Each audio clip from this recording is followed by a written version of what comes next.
And welcome back to MD Global Muscle here at the On the RiZe Media studio with me, your host, Giles Thomas. And we are joined with New York 212 champion, Dectric Bo Lewis. Yes! Yes! Hey, champ. Hey, how's it going? I'm really good, mate. And I've got to apologize because I know you've been, you're a follower of Global Muscle and you've won the New York Pro. And I'm sorry it took so long to get around to you, mate. But the main thing is you are here now. So thank you. Yes, sir. Thank you. Cool. Right. Okay. Well, I've been following you on social media for the last year or so. I was talking to Ron Harris about you in the New York Pro preview, and he filled me on a few details. But for the sake of the viewers, tell us a little bit about your contest history, please. Well, I started bodybuilding in 2017. I did Volunteer State, which was my first show. I won that one. Mm-hmm. I did the Tennessee State. I won 2 categories in that, and I lost the overall, but I won the flex like 2 months later. Hmm. Then like 6 months later, 2018, I went to Junior Nationals as a light heavyweight, won that. Went to the Universe, won the 35 light heavyweight, and the overall, and the 40, and the overall. Wow. Then I went to Tampa my first year. I knew I wasn't ready for that, but I still did it anyway because my body didn't respond. I placed 11. Mm-hmm. And I said, nah, that'll never happen again. So yeah. I did Puerto Rico 2019, placed second to Eduardo. Then did Chicago right behind that and placed 7th. And, the last 2 shows, Tampa again, second to George. That was a good one. And just won New York. So, hang on a minute. You said you started bodybuilding in 2017. What do you mean by started bodybuilding? Are you talking about weight training or bodybuilding seriously? No, just bodybuilding seriously. I've been training for almost 30 years now. Okay. A lot of people look at me, they be like, man, you young. Yeah. I appreciate it. So Dectric, you turned pro as a Masters then? Yeah. Yeah. So, I mean, you took 11th place. You said 11th place at Tampa, and then you jumped up to 2nd. What was the difference? Was it just conditioning, or? No, my body didn't. I did a lot of contests before that. Yeah. And my body just didn't respond to what I was trying to do. So I took it like it came, I wasn't worried about it really. I was just trying to get on stage and see how them guys was looking on stage. So, and like I said, well, I'll be back a little bit better. Yeah. Than I did this show. It wasn't just the conditioning. It was a lot of things going wrong at this show. But, it is what it is. And 11th place won't happen again for me. Good. Well, Ron Harris told me, he said, when he turned pro, he said, there's no way you could have predicted this guy would have ended up winning, say, a big show like the New York Pro within a couple of years. He said, because his back was very weak, his legs were very weak. And in 2 years, he said, 2 years pretty much, he says, you've managed to really improve those areas. How did you do that? Did you have a coach to try and guide you, or did you coach yourself? What happened? I got a guy trained with Dwayne, Team Diesel, and me and him been going in the gym. I've been with him since 2017, and he a big guy. So you know how he train, big guys train. Yeah. Me and him, we got about the same strength, and we just went in and readjusted some things. Yeah. That's why a lot of people don't know, but I always text Ron and ask Ron, what you think? What I need to bring up, what I need to do. Yeah. And Ron to me straight. Like I tell him, I don't never want that you look good and you got the good arms and all that. I don't want to hear the good stuff. I want the bad stuff. Tell me what I need to bring up so I can get on it. I mean, just your physique complete. Because the thing is, I was looking at your progress pictures and I thought, yeah, this guy's good. It's a bit like Jason Lowe. I mean, Jason Lowe really wasn't on my radar for being... I couldn't have predicted 6 months ago that you and Jason Lowe would end up being 1 or 2 at the New York Pro, because I thought you were good, but you weren't really jumping out at me. And in the last few months, I was looking at your progress pictures, and particularly your side shots. I remember your side tricep, your side chest. It really jumped out to me, and I thought, my God, this guy is making serious physique improvements. Yeah, like I said, I've been listening to a lot of people, though, and, everybody ain't going to be good in all their shots. not even Ronnie Coleman was good in all his shots. Jay Cutler or Dexter Jackson or Phil Heath. Well, none of them guys good in their shots. In all the shots anyway. So I try to bring up, like, the shots that I don't feel comfortable with, I try to make them my strong shots. Okay. So that way, when I get on stage, you'll be able to see a little more, you know what I'm saying, how my muscle is, my physique is. So that's what I've really been focusing on lately, though. Yeah. So what sort of, because you're 212, are you, what's your body weight? How far under the 212 are you? Or are you kind of hitting it on, bang on? Right now, I'm sitting right at 230 right now. 230. So what about, what was the body weights at Tampa and then New York Pro? New York Pro, I came in at 211. Oh, wow. Tampa, I came in at 209. 209. So I think, so obviously you were a little bit fuller for New York, which gave your physique more pop. Yeah. I came in that condition for Tampa. That's why I said, if I can, like for the Olympia, I can come in with that Tampa condition or a little better than Tampa, maybe 10% better than Tampa. And with that fullness that I brought to New York, it's going to be some problem for a lot of people. Honestly, man, I was so impressed when you looked at New York Pro, and I think I believe it was very close between you and Jason. I mean, I think I had him have some shots. I thought you had some shots, but I mean, it was. I don't think anyone would have argued either way because you were both so good. You peaked so well. So, I mean, 3 years ago, you decided to take bodybuilding seriously, and here you are 3 years later, a New York Pro champion and going into the Olympia. What's that like? What does that feel like? That's a good feeling because, I growed up looking at bodybuilding, and I remember Night of the Champions, where before it was New York Pro Rebel. It was Night of the Champions. And I seen it when Victor Martinez won. 2003. Yeah. And when I seen Victor Martinez, I just shook my head. I said, I want to be there. Yeah. I want to win that show. Yeah. And for so long, I'm like, well, I wasn't going to do New York. But how the year was turning out, I was basically planning on doing Puerto Rico and Tampa and win one of those and qualify for the Olympia. But, COVID come around and things didn't work out like that. So I'm really glad I did this because one of the guys I look up to, he won it. Now I won it. Yes, of course. Yeah. Yeah. So where are you based, Dectric? I'm in Nashville, Tennessee. Oh, Nashville. Do you ever go to Brian Curry's gym or? Yeah, I was there yesterday. Oh, were you? I just posted something. Yeah, I posted something on Instagram yesterday when I was doing sad ladders on the machine in his gym and told him, well, I might as well go and do the open and go on up there and win me Mr. Olympia. Nice. Nice. How long have you lived in Nashville then? Have you always been there? Because I've got New York in my head for some reason. No, I'm from Memphis. I moved up to Nashville in 2015.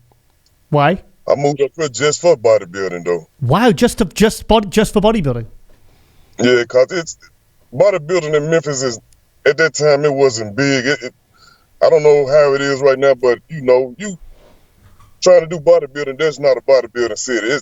It's football and basketball in Memphis. So, yeah, if you want to succeed in this sport, you got to go other places, and that's what I did. Yeah, it's kind of like Kamal, all those guys, and John De La Rosa. They've all gone to Florida because there's a concentration of a collection of bodybuilders. You've got Brandon Curry in Nashville, and obviously the carbon culture gyms, and then a lot of people are kind of coming to that. I imagine a lot of bodybuilders, and so how long have you known? Are you good friends with Brandon and Brandy, or? Yeah, I just talked to Brandon yesterday. Matter of fact. Oh, cool. I talked to Brandon any time of the day. Brandon, good dude. I love him and Brandon. They good people to me, and a lot of, I was talking to Brendan about my physique and how I want to come in. He was like, yeah, that's the way you need to come in. When I told him what I wanted to bring to the Olympia, he was like, yeah, bring that look. Got to bring something different. He said, don't bring nothing that they already seen. Yeah. Bring something different so you can make some noise. So you came in at 211 and really full, dry, shredded for New York. What's the game plan for the Olympia then? Fuller, but more shredded. Okay, so you're going to try and get the condition down and then maybe eat up slightly into the 212 limit. Yeah, it's like right now I'm on 3 gallons of water. When I drink 3 gallons of water, it's like my body react different. You see some of the pictures I post side by side, Them was the pictures I was on 3 gallons of water. Wow. A lot of people that say, "Hey man, you shredded, you dry," but really I'm not. But I see how 3 gallons of water do my body, so it'll keep me fuller. Yeah. Have me looking like I'm more shredded than what I really am. So we're gonna try to keep my water high to right at the end and just see what happens. I want that look like, you remember when Dorm Yates came? Yeah. Didn't nobody see him for a while, and when he stepped on stage, he won. Yeah.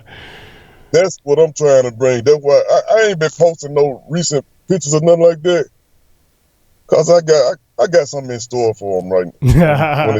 So you're 230 now. Are you I imagine, are you in pretty good condition at 230? Yeah, I'm in real good condition at 230. Really? 230 with abs, separation. Wow. So yeah, I'm in real good condition right now. What's the plans for you? Do you see yourself staying as a 212, or do you think you maybe move up to the open one day? You know, I done had a lot of people tell me, man, you might get too big, you might outgrow the 212. Yep. But you know, it's like for years Flex did it. Yeah. So why can't I? I want the 212 title. Oof. I don't, whatever I got to do to get there, I want the 212 title. Yeah. But, at the same time, it's like the off-season, when you start your off-season, I ain't trying to get too big, because I used to get up to like 250, 255 in the wow. season. How tall are you, Dectric?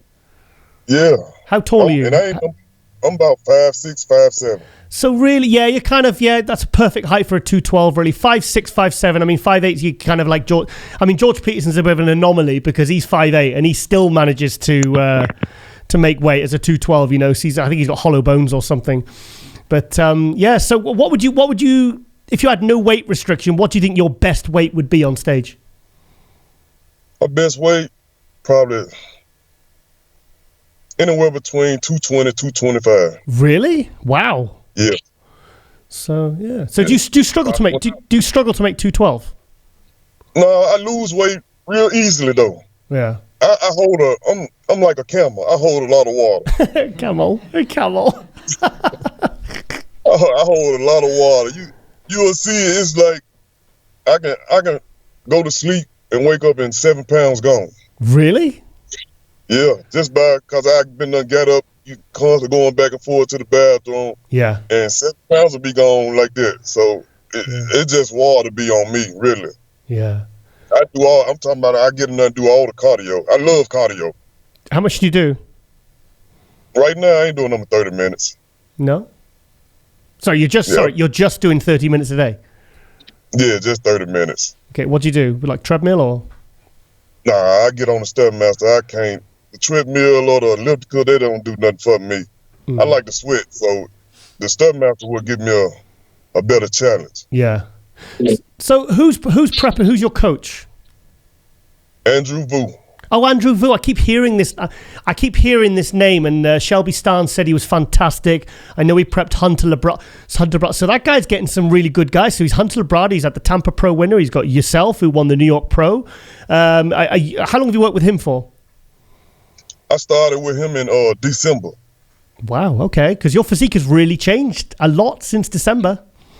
Yeah. When I first started with him, I didn't get no bigger than 230 this off season. Not 238 was the biggest I got, rather. So I try to keep my body fat down, but take in a lot of water. I ain't want to get too big to have to struggle to come down. So when I got with him, it's like he switched up my eating and changed a lot of things, and I liked it. So that's how, probably 2 months later, you can see my body just really started changing. Yeah. Does he take control of your diet and all your supplementation, everything, or is it everything, the training, the everything? What does he help with? He do my diet and my supplements. Right. Okay. I do my own training. Or I get with Dwayne and my training partner. Me and him, I let him take over sometime, or sometime I just train by myself. I go to different gyms, go to Carbon Gym or go to Olympus Gym where Brandon started off at. I go right there. I go to them too. You were at the gym opening for Carbon Culture the day. What was that like with everyone there? There was a lot of people there. Well, I ain't make the gym opening because I had just had some work done to my mouth. As you see, at first I had the goals in my mouth, so I really had the goals taken out. Okay. And my mouth was kind of numb, so I ain't want to be up in there, my lip all fat and trying to talk to people. Was that because it was too heavy and it was putting you over the 212 limit? Was it too much weight in your mouth? Yeah, that was too much weight. I wouldn't have made the 212 Brilliant. So I didn't realize you had to have them properly taken out. I thought it was just like a sort of, I don't know, like putting false teeth in. I don't know. So I don't know. So have you trained with Brandon then? Yeah, I try. Hey man, Brandon's strong. I'm strong, but Brandon's strong. I trained with Brandon a couple times. I did a lot of leg, chest, shoulder, back. Only thing we ain't trained together is arm. I really don't like training arms, so yeah. So we probably ain't gonna do that exercise. But I done trained with him a couple times, and okay, come on, Brandon pushed me. You can tell me who trains harder, you or him? I think he got me though. He's thinking about it. He's actually thinking about it. He's like, who trains harder? Is it me or Brandon? Me or Mr. Olympia? Yeah, I think he got me though. I like training with him because he'll push you. He'll make you open your eyes to a certain exercise. And stuff that you comfortable with doing, he won't do it. Okay. Why not? What like? Like if we doing back, and you know how a lot of people start off with pull downs. Yeah. He won't start off with pull downs. He'll start off with pull overs. Okay. To pre-exhaust. Yeah. So then we do a couple sets and stuff like that. Then he'll go to another exercise, and you probably do bent over rolls or something like that. Now he'll go to the hamstring low back machine, and we'll do that. So, yeah, he pushed me though. So let me get this straight. You're getting all the Oxygen Gym secrets in Tennessee directly from Mr. Olympia. Yeah, I ain't sharing. Oh, come on, tell us. Come on, give us a back routine. Come on, tell us. It's a lot though. You know, put it like this. He had one of them. We did to where we doing the seated cable rolls. Yeah. Instead of putting your feet up, you keep your feet on the floor, right? Okay. And you lean forward instead of sitting back or straight up. Yeah. Lean forward, hit them lower lats, and he putting weight on there. Ain't no doing no 100 pounds or 110 on the weight. He putting weight on there. Yeah. And I was doing it, and my calves got to cramping up. That's how much weight he had on there. Calves are cramping up.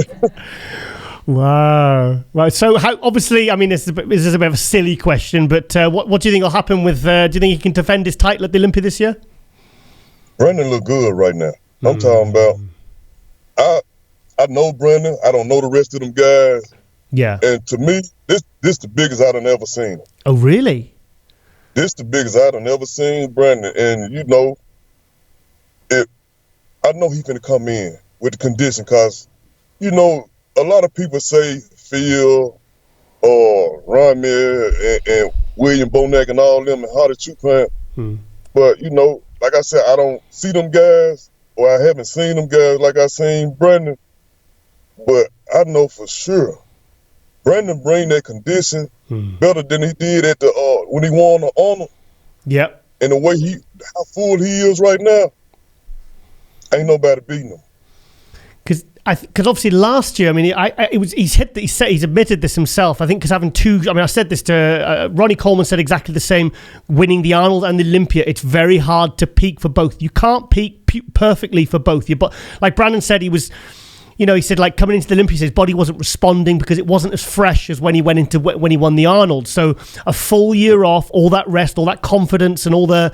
You know, he's kind of going in, you know, as the champ, and it must be mentally very, very motivating for him. So to go in for and also have a year to fully prep and kind of just simply defend the title and just improve the physique. I mean, it's exciting, isn't it? Yeah. See, I don't, you know, COVID did some justice. I done worked out with him a couple times since COVID had done happening, and man, when I tell you. Brandon is on his A game, and for him to have this much time to not do a show, like you said, take that year off, over a year really, it'll be past a year. And have this much time to come in and bring that condition, they in trouble. Yeah. Cause I see him like you said, Ronald Coleman said it himself. It's hard to do 2 shows and peak at one show and try to peak at another show. It's hard. Your body Dexter Jackson probably the only person I done ever seen do it. Peak at 2 shows. Yes. Yeah, that's a good point. Well, he's just a master of peaking and staying in. I mean, he brings it every single time. I've never really seen him. I've seen him off maybe once. Yeah, he the only one I can say I seen do it. But like right now, Brendan ain't got number 1 show to do. That's a dangerous Brendan. That's a very dangerous Brendan. So how do you see the rest of the top 5 playing out? Who do you think's going to be in that mix? Top 5. If he can make it over here, Hattie'll be in the top 5. Hattie? Of course, you got Brandon. Yeah. You got Flex. You got Bonac. And who else in it? Dexter Jackson? Dexter, Steve Cooklow, Nathan Diasha, Rowley. Don't forget Rowley. No, if you look at them guys who I just named, and Rowley good, but I put him in the top 6. I put him 6. Okay. In the top 6, bro. But the top 5, Dexter, Phil, Bonac, Brandon, and Hattie. That's if Hattie make it. If Hattie can't make it, then Rowley will be in the top 5. Okay.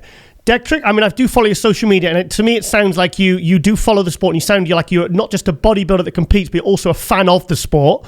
I'm going to throw some verses at you. Here's the Battle of the Freaks: Ramy versus Rowley. At their best, who wins at the Olympia? Who beats who? At their best? Yeah. Ramy. At his best. Yeah. That's the big question, isn't it? Yeah, at his best, Ramy. But not at his best, Rowley. Okay. So, you get all the X212 guys. Flex Lewis, Hadi Chupin, and William Bonac are called out. Who beats who? At their best? Yeah. Or what do you think will happen? If those 3 are called out, who do you think is going to look the best and do the best? I got to say Flex. Why? I done seen pictures of Flex at 228 that probably ain't nobody seen, 226. Yeah. And when I tell you, Flex is dangerous. A lot of people probably ain't seen or I don't know who showed them pictures. I've seen him. You see Flex at probably 226, 228. Yeah. Flex is dangerous. He can stand next to anybody. Yeah. Phil got a good back. But you see Flex back at that weight, ain't nobody beating him in the back shot. He can match you from the top to the bottom. From the front, he got good arms, small waist when he hitting that front double. Yeah. Thick legs, and he just well-rounded. Bonac got round muscle bellies. He just round all over. Good legs, good arms, good back. On the rear lat spread, he nice all over. You got Hattie just a monster. The thing is, though, have you actually seen Hadi at his best? I mean, if you really studied the Vancouver Pro or the San Marino in 2017, that was not the Hadi we saw at the Olympia last year where he took 3rd. He was not as good at the Olympia. I'm talking about the Vancouver Pro. I mean, that's the sort of Hadi I'm expecting this year. I think Hadi probably between San Marino and Vancouver was the best Hadi we done seen. Yeah, 100%. Yeah. Yeah, now, if Hadi come in anywhere like that, hey, it can be a long day for a lot of people. Yeah. Look at what he just did. Last year, he was the best conditioned person on the stage, hands down, to me. And if he can, like I said, he got a whole year like everybody else to come in and bring that same condition or even better at the Vancouver. That means anybody who off a little bit gonna get bumped out the way. Okay. I had him play second last year. Oh, you had him second last year over Bonac? Yeah, I had him second last year and Bonac 3rd. Okay. Okay, then. Steve Kuclo versus Nathan D'Asha at their best. Steve got the size. Nathan is round too, but Nathan got them high lats. That's kind of hurt his physique, how he posed a little bit. So does Dexter. So does Dexter, and it has never hurt him. No, but Dexter got a better flow to his physique though. Right. Okay. So, but at his best, Nathan D'Asha. Nathan D'Asha. Okay. Do you think beats Steve Kuclo? Okay. Nathan will be very happy to hear that. Yeah, cause Nathan come in better condition, and Nathan big. Olympia is a big man stage. Yeah. So if you can come in big with that good condition, then I think Nathan edge out or Steve. Okay. Right, okay. Taking yourself out of the equation, what do you think will happen in the top 3 at the 212 Olympia this year? So you're not doing it, okay? You couldn't make it. You missed the bus. You couldn't get there. They wouldn't let you in. Who's in the top 3? Top 3, Shaun Clarida. Yeah. You got to say Kamal. He the champ. Have you seen? And Derek Long. Okay, so yeah, that's a pretty obvious top 3. So have you seen the recent pictures of Kamal? Kamal is looking like he might be 2 weeks out. Yep. He looking like he just got to pour water. He good. Yeah, he's 101 kilo, and he looks. Chris Aceto, because I had a message from Flex Lewis, and he said he voice noted me, and he said, Giles, I've said to him to tell Chris to feed him up a bit. He says because you're ready too early. It's 12 weeks out, and you look 2 weeks out. Yeah, you know that. We all know what happened when you be ready too fast. When you be ready too fast, you know when it come time to the show day, your body might not respond to certain things you're trying to do. And if your body ain't responding on that Olympic stage, and you standing next to somebody whose body just peaked at the right time, it's gonna show. Yeah. So it's gonna show. I mean, you've seen the pictures of Shaun Clarida, that most muscular he posted with his forearm looking absolutely enormous. The pictures of Derek Lunsford with his legs shredded. I mean, he's huge, Derek Lunsford. But the thing is, he still has to make weight as well, whereas Shaun Clarida, nothing has to happen to him because he's so far into the 212. Who do you think's got the best chance out of those two? I just seen Derek, like you said, I seen Derek big. Yeah. For a 212 competitor. Yeah. And I look at Shaun. I talk to Shaun. Well, I don't talk, but me and him text back and forth sometimes. And Shaun just got that physique to where when you look at it, you be like, wow. You know, to me, Shaun should have placed higher last year. So he could have made a statement for him to place higher last year. How much higher? He was third place. How much higher? Second or first? Take his height out the equation. Okay. Shaun could have been battling for first. You think? Between him and Kamal then? I think it could have been between him and Kamal battling for first. If you don't judge Shaun by his height, you just look at his overall physique, Shaun got probably the most complete package on stage. To me, anyway. He full. He always good condition, front to back, and Shaun really ain't got no weak points. Yeah. Just his. Yeah, I don't know whether you can call it. Yeah, that's true. So, who are you most looking? Who would you most at the Olympia this year? Who are you most like a call out with? Who would you want to? I got to say George again. Yeah. I got to say George, in them top 3, George, Shaun, Kamal, and Derek. What about this this new emergence of Keon Pearson? How do you think he's going to do? Keon got his hand full coming to Chicago right now. Why? So, I know everybody. I talked to Keon too. Everybody predicting Keon to win, but at the same time, you got to look at the lineup too. Because you got Noel doing Chicago. He won Indy last year. Oh, Noel is a big. Noel Adams is a huge guy, big back, isn't he? Really freaky looking physique. And his legs is big, thick, and he is on point right now. Yeah. Then you got Kevin doing it. One man's talent, he doing it, and you got Jason. Jason Lowe going to Chicago. Jason Lowe, yeah, absolutely looking absolutely incredible. You got guys like that that's doing the show, and I don't really know what to say on that. Yeah. But it'll be good if he win. But at the same time, like I said, he win, put him like this.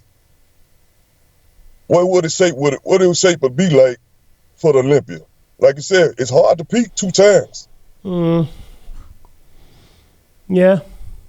Then when you standing next to guys who are already full, who done had plenty of time off to get themselves in good condition, bring up some more points and stuff like that, it'll be hard for him to stand next to people like that.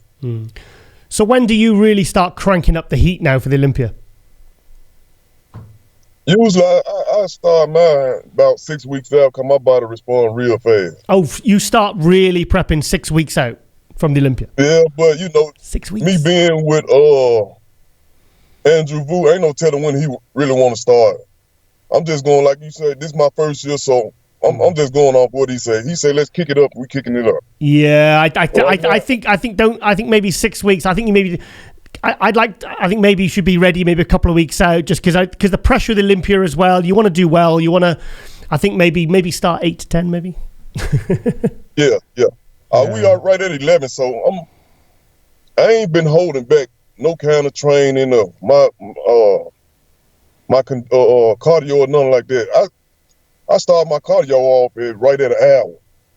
Oh, wow. And I just dropped it down to 30 minutes. That's why my condition right now, I'm in good condition. When we get done, I'm going to send you some pictures of what I just took yesterday. To be honest, I saw, before the New York, you were looking great, and all of a sudden, just you changed. It probably was those last couple of weeks. You just went from good to absolutely amazing. Like the separation, the condition. I've got the side tricep. It burned into my head because you look so impressive in that shot, mate. And it's just things. You've got a nice aesthetic physique as well. You got small waist. You got big arms, big legs. Everything float. You got really nice flow to your physique. So I think you're perfect. Really, I think you're perfect for the 212 for at least another year or two. I'd say. What do you think? Yeah, that's what I said. I said probably another year.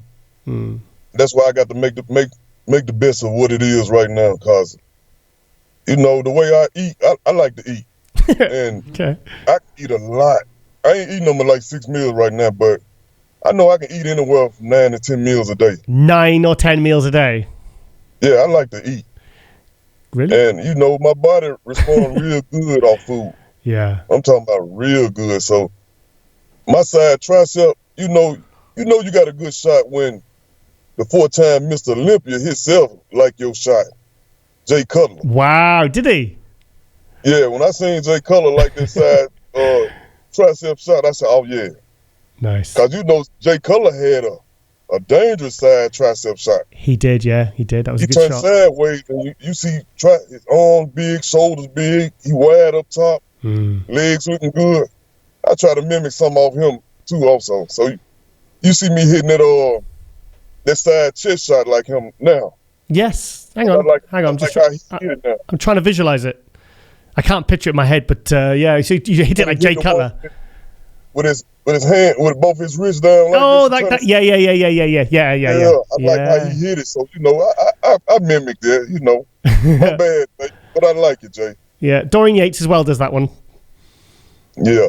Yeah, nice.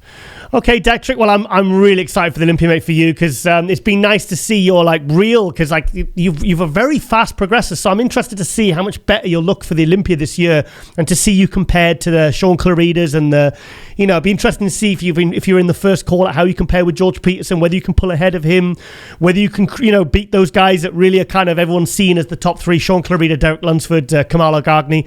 So yeah, I'm really looking forward to it, mate, because it's been interesting, with seeing you at the Tampa and obviously the New York Pro now, and that's a really good win to get the New York Pro. That really is. That's classed as like the number 3 show after the Olympia and the Arnold Classic.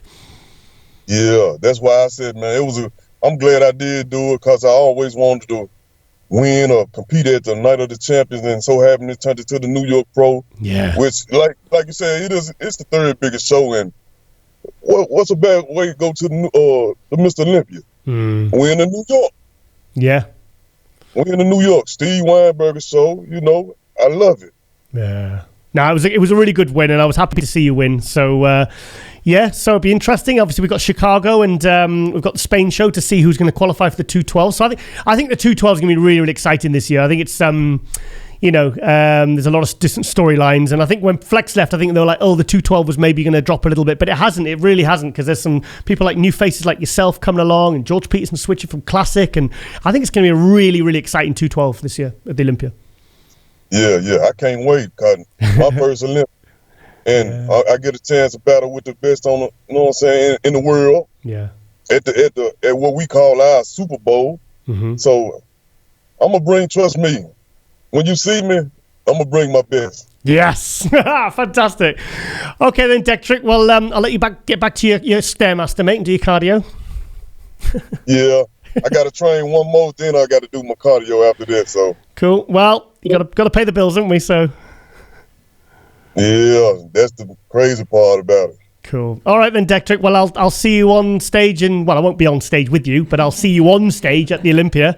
So I don't think I probably would make 212 actually, no. But yeah, okay then. All the best, mate. All the best with the prep, and really excited to see what you'll be bringing in December at the Olympia on the 212 stage. Yes, sir. Thank you. Thank you, Dectric. Okay. Bye-bye, mate. Bye-bye. All right. Bye-bye.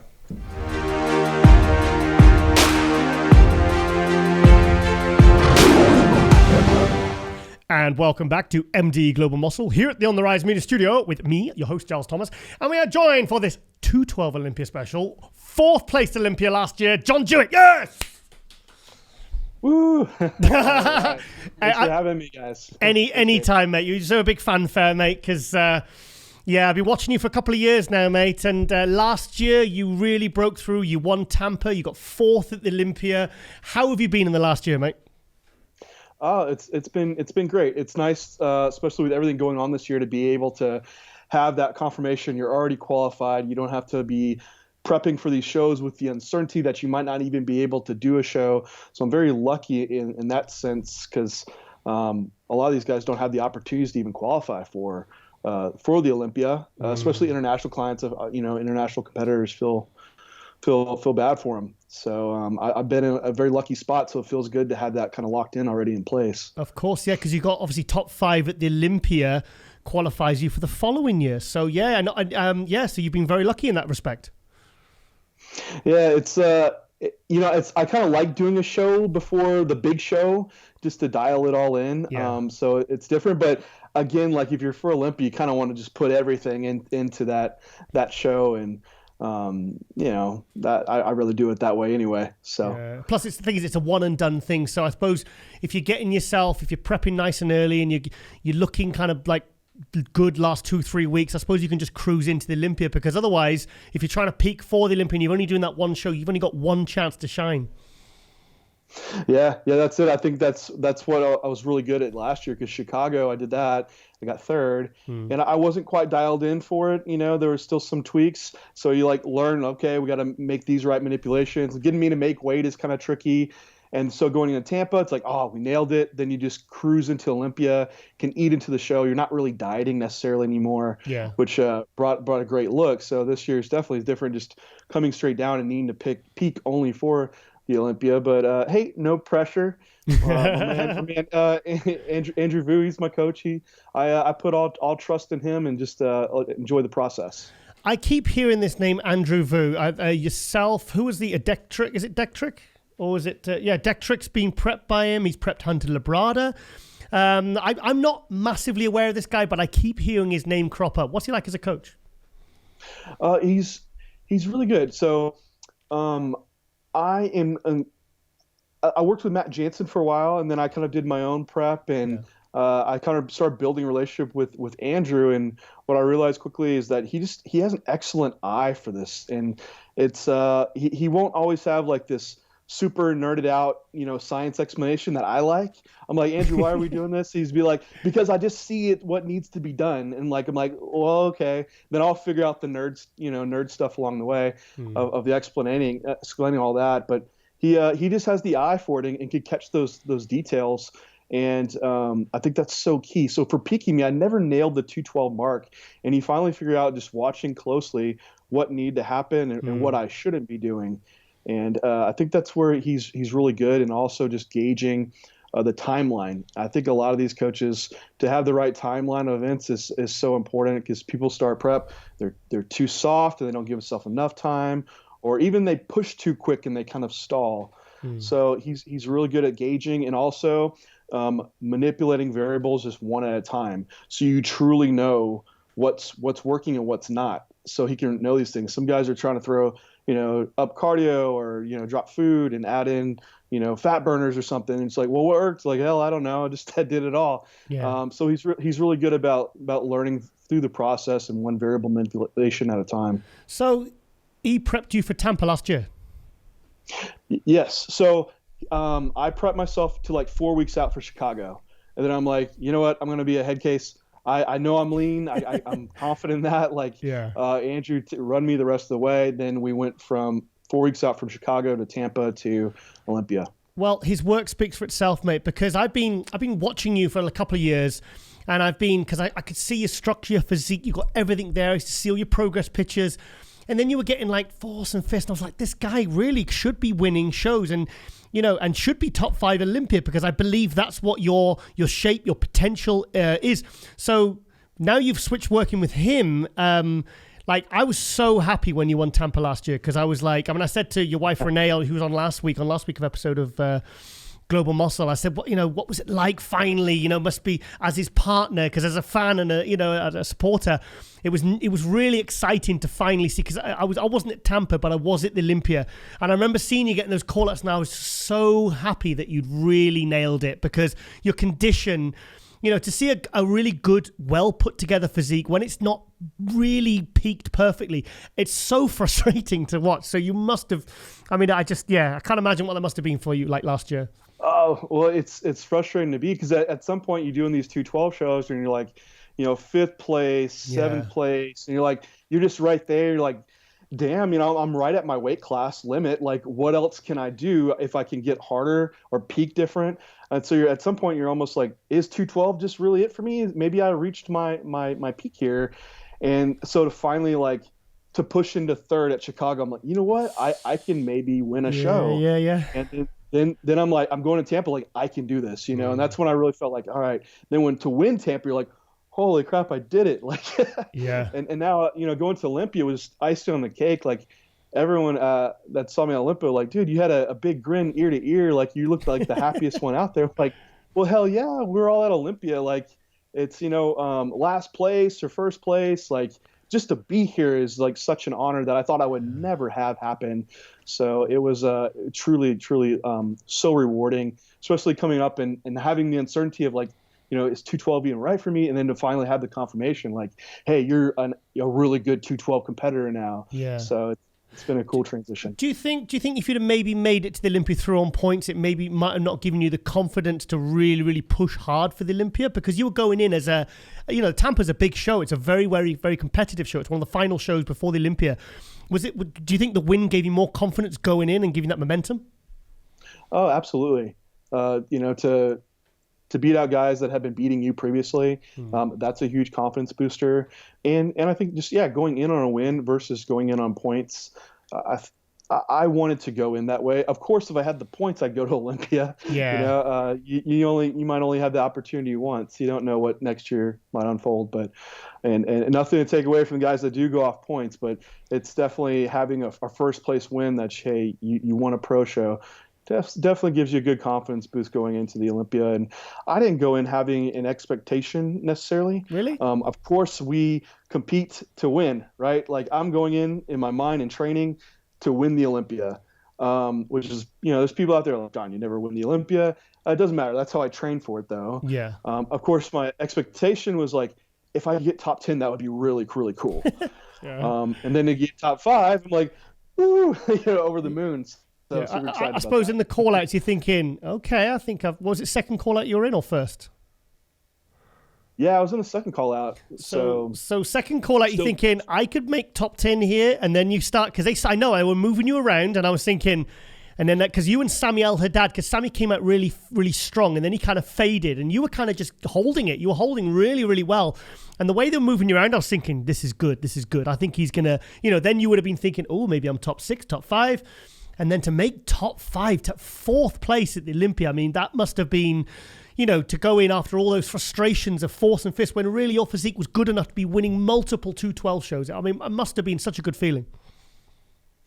Oh yeah, definitely. Especially when you go into finals, like you don't know, you might be maybe 6th or 7th, but then they bring out 10th through 6th place, announce those guys, and you're like, oh man, this is the top 5. I'm in the top 5. Yeah. And then have the 4th place. It's awesome. It feels so good. So this gives me the confidence, like you're in that spot to where, gosh, you're 4 places away from winning the Olympia. You could win the Olympia. Like that's not out of question. So this whole year has just been so hungry and so motivated for it. 4th to 1st, like you're saying, if you go in with the attitude, the mindset of I'm training to win, if you've made 4th, I mean, 4th to 1st is not, I mean, I'm trying to think of bodybuilders who, Antoine went from 7th to 1st in 1 week. Antoine Valente, in the open, so these things are you're never crazy for thinking, could I win it, because it's, you're not too far away.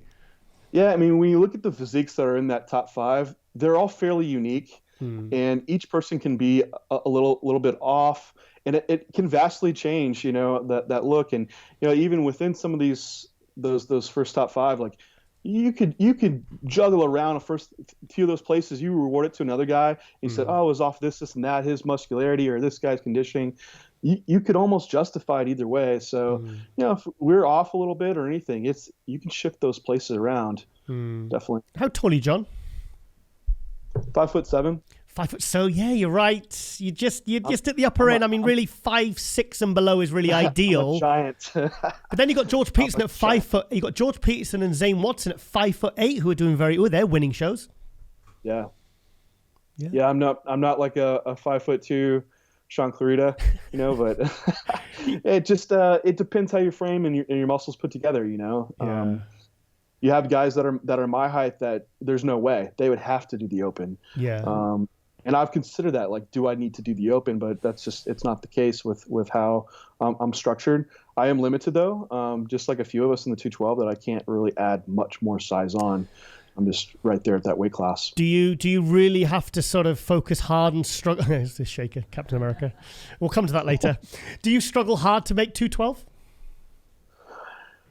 This past show, no, it wasn't too bad. I have before, and it also depends on the competition. Like, for instance, when I did New York Pro, we weigh in at like 8 a.m. and then you're on stage by 11 a.m.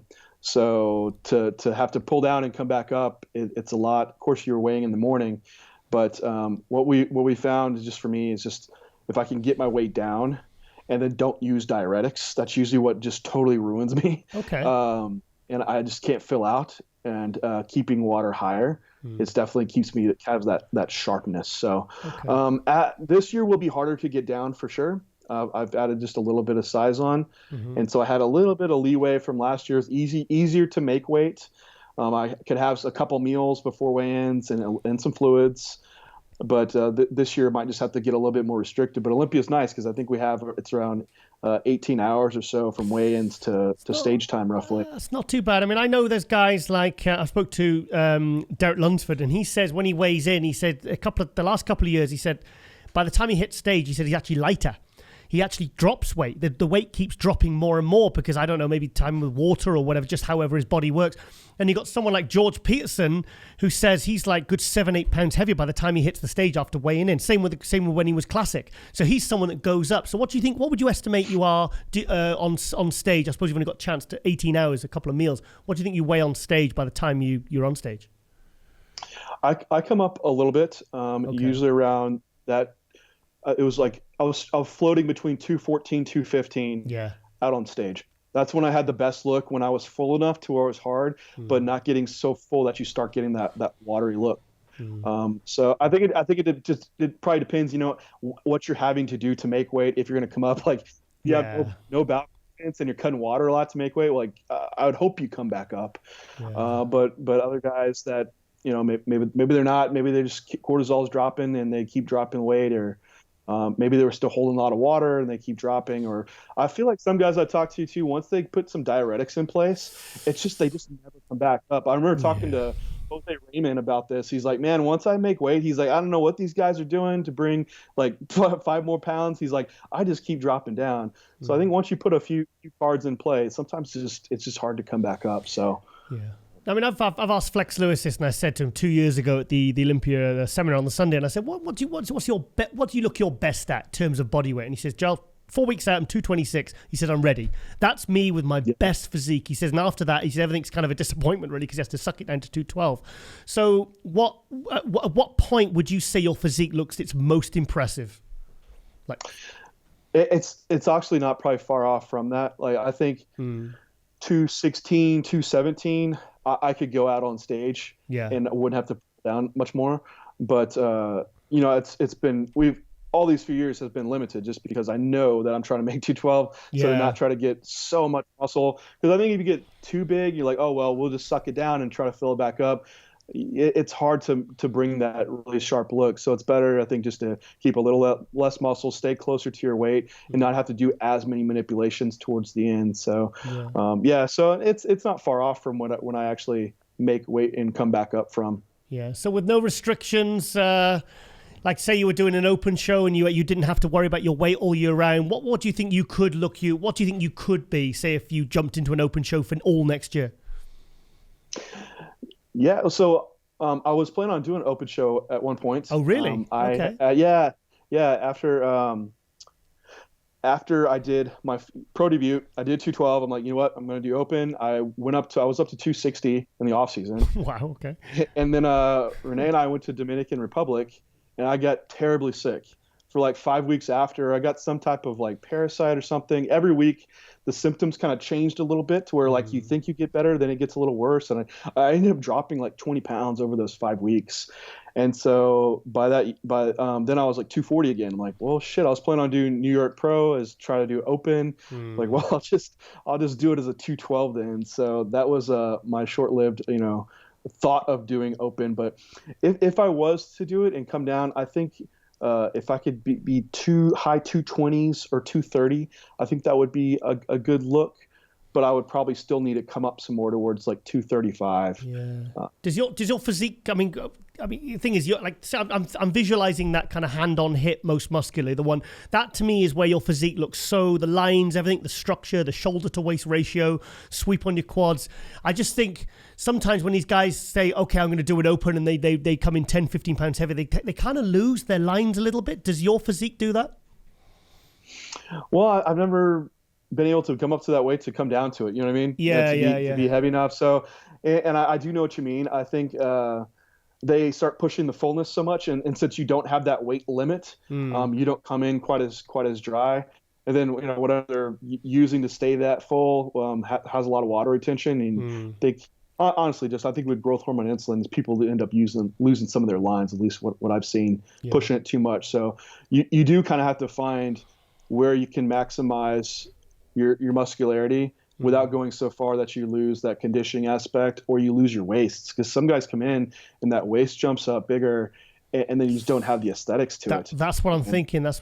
So I'm just thinking now that because you've only got one show to do this year, the Olympia. Do you fancy not doing what Hadi Choopan did in 2017, where he did the Career Pro as a 212, then he went to San Marino a few weeks later, and to me he looked unbelievably so much better in San Marino. I don't know, but there's a bit of conjecture over what his body weight was. But do you not fancy doing the 212 Olympia, doing great, whatever you place, and then maybe doing something like Romania and trying an open show just to see how you look? Is that a curiosity of yours? Yeah, I had thought about it, but I feel like I still would need an off season to add some size on before I would jump into open. Come on. I'm not a Hadi, which I think Hadi he's so big, even for 212. To go to open, he still has the size to hang. I don't think I would be quite there yet, like Hadi to do it. But I've thought about just doing the open to not have to worry about the weight, because I think that would be really, really fun to not have to jump on a scale before competing. So yeah, because Errol Moore did that at the they got Tampa was it? No, did the New York Pro, and as a 212. And then he decided to go to the Cali as an open, and he said, look, I'm going to be 15 pounds heavier. And he looked good, and I don't think he did very well. I think he got like 12th place or something, but he looked pretty good. But for me, he didn't look drastically different like, say, Hadi did when he did the 212, and then literally a couple of weeks later brought like a completely different physique that was so impressive and actually beat Brandon Curry at that show. Yeah, I think Hadi must be one that has to cut down a lot to actually make that 212 mark and lose a lot of that sharpness that he has. For me, I feel like I don't, because I'm not pulling down extreme like that. Maybe that's the case. I don't know. I don't know what he's doing, but I think for guys like, say, for like Flex Lewis, that's a great example that pulls down from like 226. Yeah, he would probably come up from after doing the Olympia and then go to an open show and be in that 220 mark and look super full and competitive. For me, I don't come up that much from where I'm starting at, coming down to 212. I think last year, I think with the, obviously Jose Raymond and Flex Lewis leaving the 212, I think there was a lack of excitement for last year's 212 Olympia, and then it ended up being a really good 212 Olympia. This year you've got Kamal going for the second. You've got Shaun Clarida and Derek Lunsford posting pictures looking absolutely insane. You've got people like yourself, Angel Calderon, George Peterson switching, Keon Pearson. Do you feel like there's a new excitement for the 212 this year? Because I do. Yeah, I think so. I think you had a lot of the old guys leaving that were like, almost the iconic 212 competitors. The OGs. Yeah, they're going to be really good. And now you have these new guys. You're like, I don't know. You miss your old stars that you used to sing. So I feel like now that you see us out there, you can kind of build up some more stardom amongst your fans, and who's going to be there. Your normal characters, but also these new guys. So it's cool. I think it's cool that there's some classic guys coming over, because you kind of bring that crowd into the 212 as well. Yeah. And it brings some excitement and some hype along with it too, with Keon and George Peterson. So I think so. I think it should be a really, really competitive 212. I think it's probably more competitive this year too. Now we have a lot of the same guys, but I think just with the 212, the classic guys, it throws a different mix in. Yeah, because I suppose, exactly, because like you said, they're bringing their kind of fan base with them, Keon and George. I mean, there's always, it's like Flex switching from 212 to open. There's a real question mark of how he will look, without that restriction in a new arena. I think it's really exciting. So are you someone that really, like I interviewed Shaun Clarida earlier on, and I said, have you seen the pictures of Kamal and Derek? And he's like, I don't really pay. It doesn't really register. It doesn't really fire me up. It doesn't demotivate me. It doesn't motivate. It kind of just doesn't affect. Are you someone that kind of really pays close attention to get yourself maybe motivated, or are you someone that just basically does your own thing and stays in your own lane? No, I guess I'm the boring one that stays in my own lane. I mean, I see him post, and I'm friends with all these guys, so it's never anything like that, but I want them to see them come in at their best, so we can all compete at our best.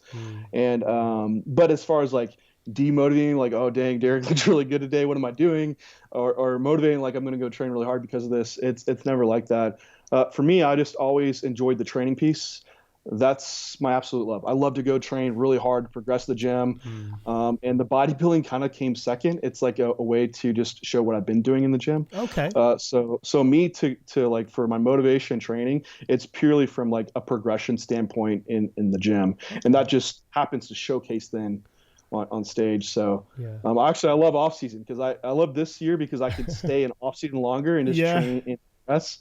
So my motivation, it's all internally driven, like what I'm trying to do in the gym. Good. Well, your wife Renee, she was on last week, and she said you are very, because I've obviously paid attention to your social media, and what you've just said there, you're very, very, very into your training. You're very meticulous on the science and the kinesiology and the the exercise function. And tell us about that.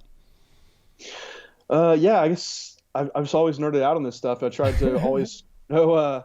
I need to know why I did something and to understand it so I could better apply it. And I guess with that, and just kept digging and digging and digging, you end up with, I have my master's in nutrition, and I'm now making a website called J3 University. So it'll be basically like university, but just how to bodybuild. So the full in-depths of the sciences and whys, but the practical application. So But that's always been my interest of like learning the deep understanding of why we do things to better apply it for myself. Yeah. But that's catered well into like coaching and helping people too. Yeah, because I mean, like I was speaking to Brandon Curry, and he's actually got a degree in exercise science and all that sort of stuff. So he's very, very interested in the biomechanics of the body, and and it's like you ask somebody, but as why they do a certain exercise, they go, "Well, I do it for my side delts." But why do you do it? Yeah. Why does it?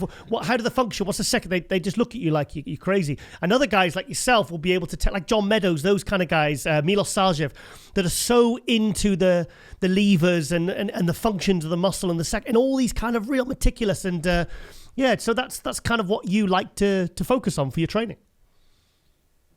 Yeah, I like to nerd out on stuff like that, and it's was always my thought is like I didn't think I had the genetics to be this outlier of where I can really some guys they'll just you train hard and you put enough effort in and you just end up rising to the top. So there's guys that are like that, but I always thought like, man, I need to maximize every single variable the most that I can. And then the genetics are what they are because I can't change that anyway. But at least I can really control these other avenues that I do have. So let me maximize everything. And I try not to go way overboard because I see some guys that get so bogged down with the sciencey stuff that they end up losing the application of what they're trying to do in the gym. Yeah. Because then you have other guys, like you said, that they're just training hard. Like they're total, like nothing to take away from them. They're not just, there's not a lot of thought into the programming outside of what they've learned through experience of, hey, I feel it in my delts and those are going to pump. That's why I do this movement here. And then they train hard and that gets them the result. So intuitively, they're doing a lot of the things. They just might not be able to explain it. Yeah. So I like to having that explanation and really weeding through maybe what I shouldn't be doing or what I should be doing. Do you think that approach to the meticulousness of the exercise science, do you think that's helpful for someone like you said, you think you don't have good genetics? Do you think that was handy for, say, bringing up weak body parts? Yeah, I think it is handy. Especially in those areas where like it's usually always been my chest and that's been an issue. Legs are really a strong point. Yeah. So trying to find the right setup and mechanics and lines of force and levers to really maximize chest development. And then a lot of this year too was working through a lot of movement pattern discrepancies that I've had that I've just developed over years to where I can do all these pressing movements, but my chest just doesn't activate because I have like poor shoulder stability or weaknesses within, these synergy muscle groups that I had to really, really work on because I kept getting injured. It's like, man, I'm trying as hard as I can to train my pecs, but like my pec minor would get hurt, or my coracobrachialis, or these other supporting structures that shouldn't be involved as much. And so it's taken a more thought out approach to try to recognize where are the weaknesses within these movement patterns and dysfunction, how can I address them, and then programming around that. So I think being meticulous and thought out has definitely helped, for one, keep me safer in the gym because I'm not just mindlessly going through these motions anyway. They're not working for me, but I'm able to sort through and find what works and then also correct the issues that crop up over time doing this. So I'm guessing with your coaching, you're really involved in their training. Yeah, like I'm a registered dietitian. Like nutrition really is my thing. God, nutrition's my thing, but honestly, I love the training the most. Like I think I could just program training and help people with workouts, and that's really, really my interest. But yeah, I do the nutrition side of it as well. I would love to see a Zoom kind of training sort of online seminar with you, Milos, and John Meadows. I think that would be fun. Discussing actual exercise and training topics. I think that would be interesting because I think there's so little nowadays really good training advice. I think it kind of got lost a few years ago with the whole social media where it's about how everyone looks rather than how you actually build a physique, maybe, yeah. Yeah, that would always be cool to collaborate with, especially with iconic guys like that, like excellent coaches. Do it, set it up. Yeah. Yeah, so obviously you must be very, very happy about Renee getting a pro card and doing so well this year. Oh yeah, I'm ecstatic. I always believed that she could do it. She has when wellness came out, like we saw it over in Brazil and in Europe, we're like, man, this is your division. Like you're like, the poster child for this division. Then it came to the US. We're like, yes, you've already been training for this for years. I was so shocked though. I was so shocked that when she said that picture she posted from when she did her first show, and it's hard to even recognize how she looks now. And she in that time, she didn't do any shows, but she brought a physique this year that really is like, it's world class. I mean, it really is the criteria. Yeah, so she's I think wellness has a very strong genetic component to it. Like you have to have that type of structure, like a smaller rib cage, maybe wider hips, and just cater to a larger lower body mass. So you have some women thinking that they just in the off season maybe they carry a little bit more lower body fat. It's not the same. Like you have to be able to bring like that muscularity level. But Renee, she's been training like that for years now with that focus on, all these girls want big glutes and big legs. So that's been her focus, and her body type just responds in training to that. Yeah. So it hasn't even taken like an extra like emphasis in those areas. But yeah, so she's been killing in the gym. She trains super hard. Like she's one of the hardest trainers like around our gym. Maybe not compared to me. I don't know. We'll see. That's not what she said last week. That's not what she said last week, John. I bet. We're very much alike in how we train. Like she loves the training aspect and making progress in the gym and getting stronger. And that was one of the biggest things that really took her physique up another level, is just finding some lifts that connect well with and driving up strength over time. Like she was doing barbell RDLs. I think she went from like 200 pounds for like 10 reps up to almost 300 pounds for 10 reps over the year. So, I mean, like these are lifts that like are going to hit glutes and hams and quads, and she's progressively getting stronger. And these girls that are out there just doing these band pump workouts and kickbacks, and it's like bullshit that's not going to be putting muscle on. And you focus on like big compound lifts and getting strong those, that's what's going to really put on size. And that's what she's really good at. And pushing to those reps where most girls or even guys don't want to be going, the hard reps that you have to grind for. So she's put the work in the gym to finally display it on stage, and I was super proud. And we had a hell of a journey of flying everywhere to make it happen. You've got good memories of Tampa, haven't you? Really good. Yeah, it was cool to go back there. It's kind of like I was glad she did it. We almost didn't do Tampa and did like a Texas show, but we're like, why not go to Tampa? Like, it's have the broadcast they're doing was great, and it's just more publicized. And I think it's been kind of hit or miss at some of these shows. Like the wellness lineup has been, sometimes you only get like 3 girls, or but at Tampa, like they actually had like a good wellness amateur lineup, And best of all, you've got his and hers matching Tampa trophies. Hey, so I know. You got to have them in the cabinet next to each other, his and hers. You got yours, and then you got Renee's. So it's looks kind of cool, But she said she wouldn't have competed again if the wellness hadn't come to America.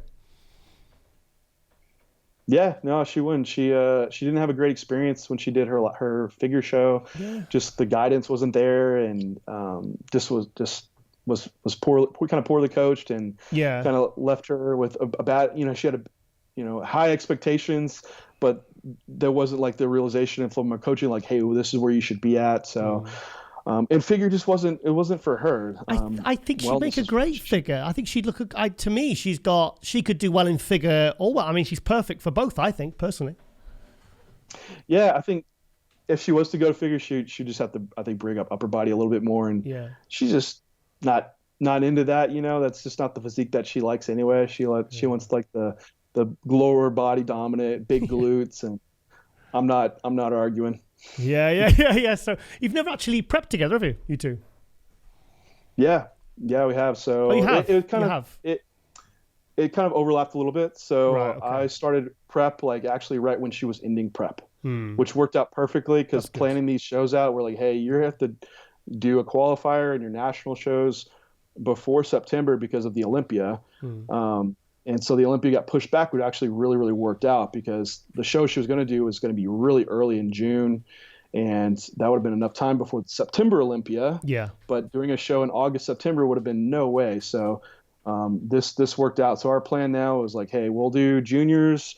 If it doesn't happen there, we'll do North Americans. And then I need to start prep. And you'd have to wrap it up for the year. So yeah, well, I think it's worked out great. I mean, even with all the restrictions and all that, because Renee said you've been able to train okay. You guys have managed to be okay with the gym, and so you've managed to sort of get through it and stuff. So it's easier. I think it's easier prepping together.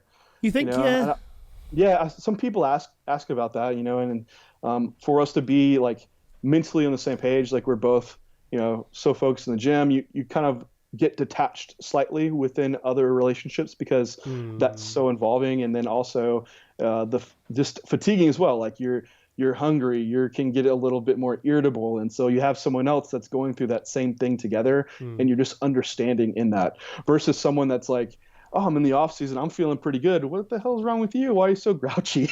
Yeah. I think you seem like a really kind of well-organized, calm, sort of meticulous kind of, you seem to be, I can't imagine you kind of losing control. I imagine you're quite a good guy on prep to be around.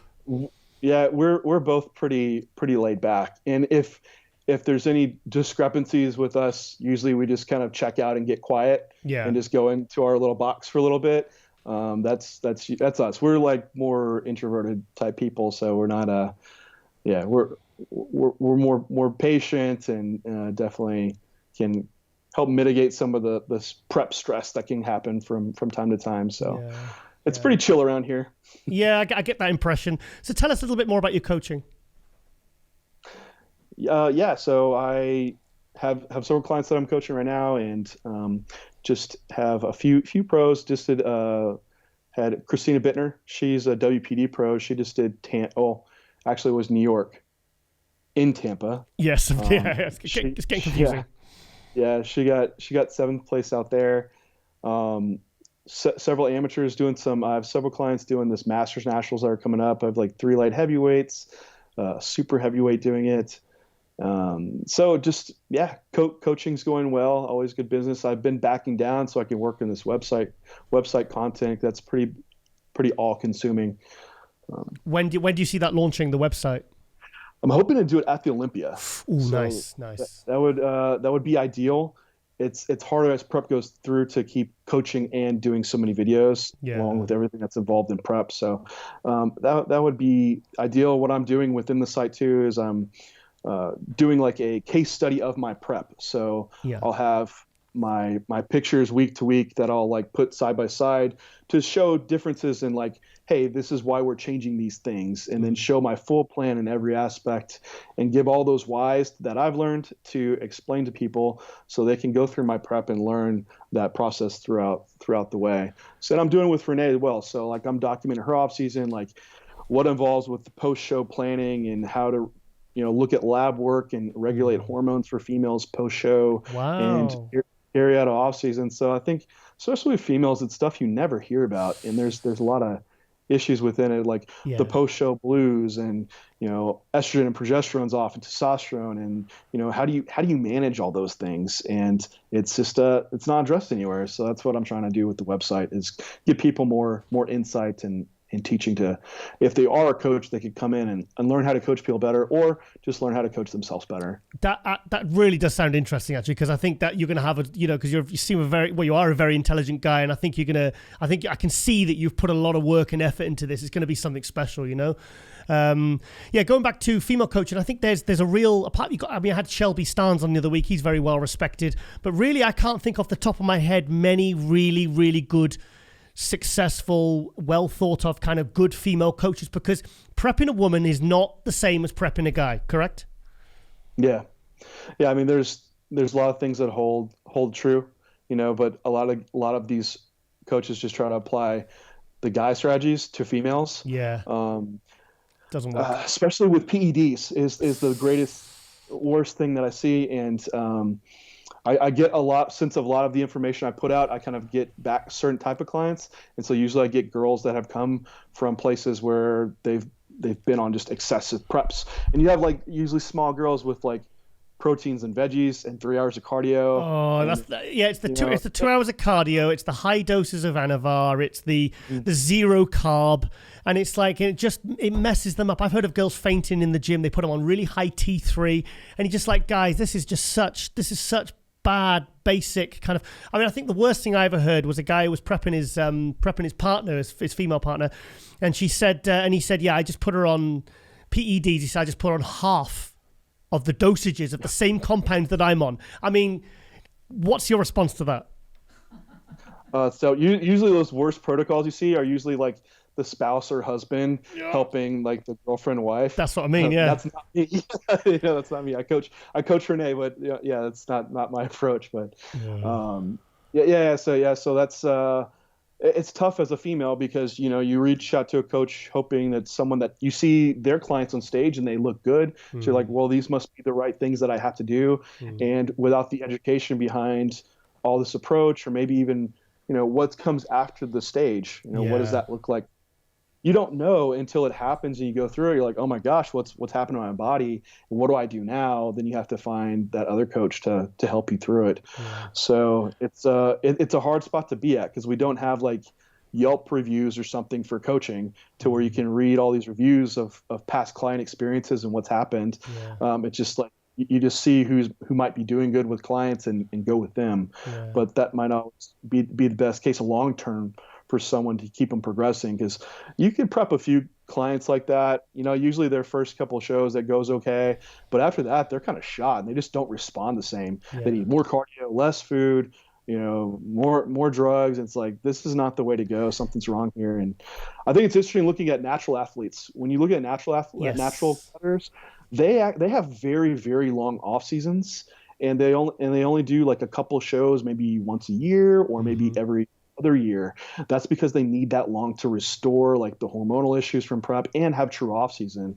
Because your off season probably doesn't really start till you're fully hormonal restored. And some of these females, it takes like 6 months to really get everything back up. And the thing is, it's not about just PEDs. It's about the types of foods. It's about the body fat levels of how long you can have a woman at low body fat. I know there's one, I won't mention her name. There's one women's physique competitor, and she's literally shredded all year round, and she's young. And I'm just thinking, that's going to catch up, whether that's going to mess her up. Because, I mean, if you look at a good way to gauge this is go look at, say, the Olympia lineup from 5 years ago or 3 years ago. Look at the names and you'll go down the name and you'll be like, oh, I remember that girl. She was really good. Then she just disappeared. She stopped completely.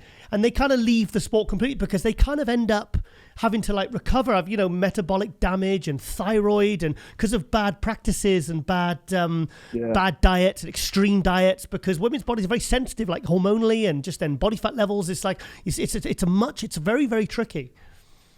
Yeah, no, definitely. That's very true. And yeah, you see these girls, they just burn out and they'll come back because they can't just stay competitive, and they have to restore all these things with their body. And yeah, you're right. It comes down to being in that energy availability is so low for too long. So body fat's low, food's low, and energy expenditure is sky high. And then you come off your show for like 6 months, and then you start right back up into prep and you're not fully recovered. So you're kind of always in that state. And it does have repercussions for sure. So that might mean you no longer to compete. So you know all about this stuff. You coach people, Giles? No, I competed myself, but I had a partner that used to compete, and she did the Olympia and everything. So yeah, I didn't really have a hand in a prep, but I was on hand. So okay, couple of final questions. Couple of final top. Yeah, I've seen it. Oh yeah, I've been around a while. A couple of final things. How do you see the Open Olympia going down this year? Oh man, that's a good one. I'm super excited to see the Open, and maybe because I'm 212, I'm just biased, but I'm just a huge Flex Lewis fan. Yeah, and so I just hope he comes out and just really, really does well, and that's who I love to see take the Open. Yeah.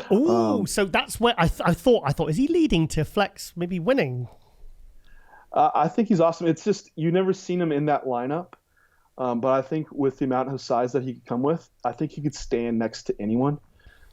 Phil Heath is always, for him to even be a little off, he still looks so impressive. He's so round. I think Phil would, of course, is going to be way up there. But just as a fan, I am rooting for Flex Lewis. So can I give us your top three in exact order? Yeah, I'll go. Okay. What Flex you think Lewis, or what you hope? Just tell me which one. Okay, what I hope would be Rye Flex Lewis, then Phil Heath, Brandon Curry.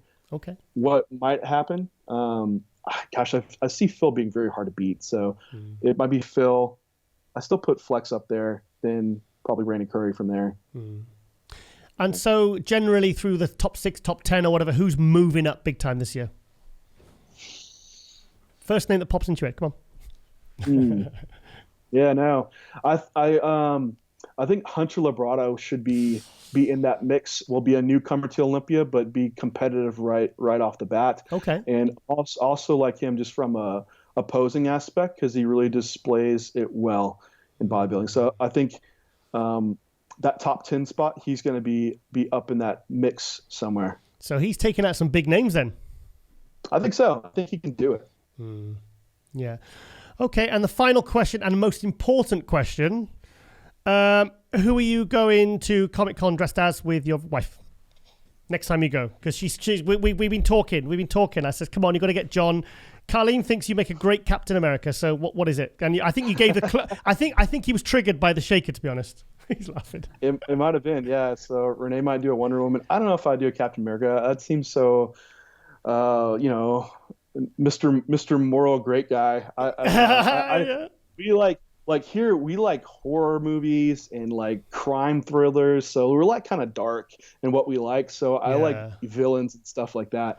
I grew up doing like playing Mortal Kombat too, so even a Mortal Kombat cosplay would be cool doing. Like she could do like Melina, and I could do, I don't know, Goro, like have some extra arms and stuff. Oh, that guy! I'm not that familiar with Mortal Kombat. Yeah. You want to talk Marvel, and also you can't go one Marvel and Renee is DC or vice versa. That's that's sacrilege. Stan Lee would turn in his grave. Blasphemy! You can't do it. Yeah. Okay, then, John. This has been absolutely amazing, mate. I'm really excited for you for the Olympia this year. Like I said last year, it was really good to really see you step up, win a show, and make top 4, top 5, you want to call it.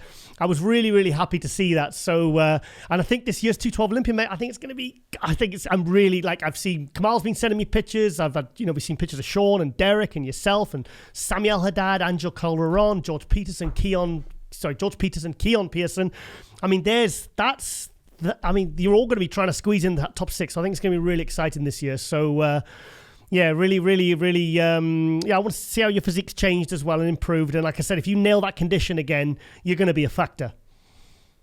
Well, I will nail it and bring it. You better believe it. Is that a promise? I got it on camera. Fist bump. Yeah. Fist bump. Yeah, fist bump. Okay. All right then, John. Well, all the best to you too, mate. And I hope to see you both at the Olympia, and I want to see you in that first call out kicking ass. Oh, yeah. Appreciate it very, very much. In 2021, Renee and I will be at the Olympia together. That is my goal for us as a couple. Oh, that'd be awesome. Yeah, that'd be a good photo shoot as well, wouldn't it? Yeah, right. Yeah. All right then, John. Thanks so much for having me on. It's always appreciated. Enjoy talking to you. All right, John. I'll see you in Vegas in December then, mate. Sounds good. Bye-bye. Right. Thank you, John. Bye-bye, mate. Bye-bye.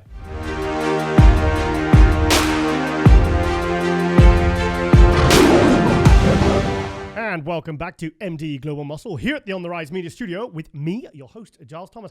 And we are joined with the giant killer, Shaun Clarida. Yes! Shaun, how are you, mate? Oh, good. How you guys doing? Very, very good. You're looking very sprightly for 11 weeks out from the Olympia, mate. Yeah, it's coming quick. 11 weeks today. Yeah, you sure you're dieting hard enough, or? Trust me, I'll be ready. Hey, mate, I saw that picture the day the most muscular from the side, and I tell you what, I think that was such a good angle for that shot, because I think a lot of people commented on it. They said, "What the hell is going on with his forearms?" I mean, they just look gigantic. I didn't want to post the front shot of it. I wanted to give you guys a little bit of sneak peek of what's coming. Yeah. I don't want to disclose, but it was an awesome picture. I mean, it was, yeah. Thing is, mate, I mean, I always say this from 2015. I'm going to try and say your placings now. Go ahead. 16th, 13th, 9th, 7th, 3rd. You got it. Ah, yes! More Kermit arms. So, yes. Fantastic. Yeah, so what I'm getting at is you're someone that every single year has improved. And I mean, you put out a lot of good, cool, I love your training content you put out. I think it's just good sort of, there's no fluff, there's no bullshit. It's just you training hard, heavy all year round. So how are you feeling, mate, now coming into this, what, the sixth Olympia now? Sixth Olympia. Like I said, I don't plan on going anything less than third. I plan on going up from here. Every year I've improved my physique. This year is no different. As far as the training footage you guys saw me putting out, I'm continuing to put the footage out. I actually just hired a videographer, a guy, Brandon, who's going to be filming me on a regular basis, give you guys a lot of YouTube content leading into Olympia. He'll be at the Olympia, obviously. We're excited, man. We're putting everything into this prep. I'm actually excited because my mom's making the first time coming to the Olympia. Oh, nice. She's never been. Yeah, so it'll be her, my girlfriend, and myself going down there. We all have a good feeling. Like I said, I'm going to be at my best ever. I'm always in shape. But we'll definitely be bringing a new package this year. Do you think you'll manage to squeeze into the 212 limit? Sorry, say that again. You cut out there, mate. I made that in my off season. Yeah. It's fantastic. Do you know what? I saw a video, and I actually I was pulling it up. We were recording for a show, and you were inclining 4 plates aside. Yeah. Tell me those plates were real. It's all real. No, like you said, no fluff, no BS. I get stronger as the prep goes along. Really? Yeah, absolutely. Like I'm still I'm still pressing the 150s on a flat dumbbell press. I'm still squatting. Like you saw, 5 plates. Yeah. Once I start prepping, I kind of go into this crazy mindset, and I feel like I have to go into every workout hard and heavy and push. Because in the back of my mind, I feel like I'm getting smaller. So if I have that mindset, I'm getting smaller. I got to continue to train heavy, just to make sure I maintain that muscle mass. Wow. My nutrition is on point. You said I've already made the weight class. I don't have that stress of having to make the 212 limit. So that's one stress off my back. Yeah. My body has to feed me going into the show just to make sure I maintain my weight, make sure I'm able to maintain my strength and energy. So going back to this incredible incline I saw, which my eyes popped out on stalks. Just to put some context, just so people can relate to this. Am I correct in saying that like your off-season body weight was like 190? No, that was just doing prep. That was taken about 4 or 5 weeks ago. So I already started prep. I was around 194. 194. So you're inclining over double your body weight for reps. Yeah. That was during my prepping phase. Like I said, I just get stronger, man. I just continue to train heavy all the way through the show. Yeah. And like I've told you, like that's what builds that dense hard muscle and brings that look to the stage. See that, because I always say, like I said, it's kind of your frame and your structure and the way the muscle, like especially like your front double bicep, your side chest, you're kind of like a sort of short of hybrid of like Ronnie Coleman and Flex Wheeler, where everything kind of the way that all the muscle bellies kind of like pop, and the type of muscle you got is kind of. It's like Flex, but with like a Ronnie quality, like the density and the condition and the detail that you can't get from pumping with light pussy weights. No. The muscle belly is in the shape of Flex Wheeler. As far as the training mentality and mindset, it's definitely Ronnie Coleman. Combination of both. Yeah, no shit. So you say like, okay, so at 194, you're throwing around 150-pound dumbbells, because I keep an eye on it. And to be honest, I feel sorry for the guy who has to unload the leg press after you. It's my girl, so. Oh, poor woman. Throw us some numbers because what I'll do is I'll show it to Ronnie later just so we can get the nod of approval. Okay. As far as like what I'm putting up. Yeah, come on, or throwing up or pulling or pressing. Having a barbell incline, I can squat obviously 515 for reps. Jesus. I've done maybe 22 plates on a leg press. That equates to in math. I'm horrible at math, so I don't know. Quick, 22 times 45. No, is that 22 aside? No. That's Ronnie Coleman numbers. Yeah, seriously. Still, I can do 80-pound hammer curls for biceps. I'm just strong, I guess, all around. But the thing is, like, you'd have very, very because you've got kind of like a small frame, but you have small wrists. You've got small. That's what kind of makes the muscle bellies look even more like Flex Wheeler, Vince Taylor. They had those kind of tiny little joints. Given that you've got such small joints and small wrists and everything, which obviously makes the illusion of the muscle look even crazier, like fuller. Do you ever have any sort of like real injuries, like throwing around like all year round heavy basic weights? Thankfully, I've only had one major injury back. That was back in 2007. I herniated my disc doing stiff leg deadlifts. Oh, really? But then just everything's been good. I mean, I wrap my knees, I wrap my, everything. I wear a belt every time I train. But as far as major injury, just that one. That was, back in 2007. Stiff-legged deadlifts. Can you say it was 600-pound deadlifts or something? Should we edit that? No.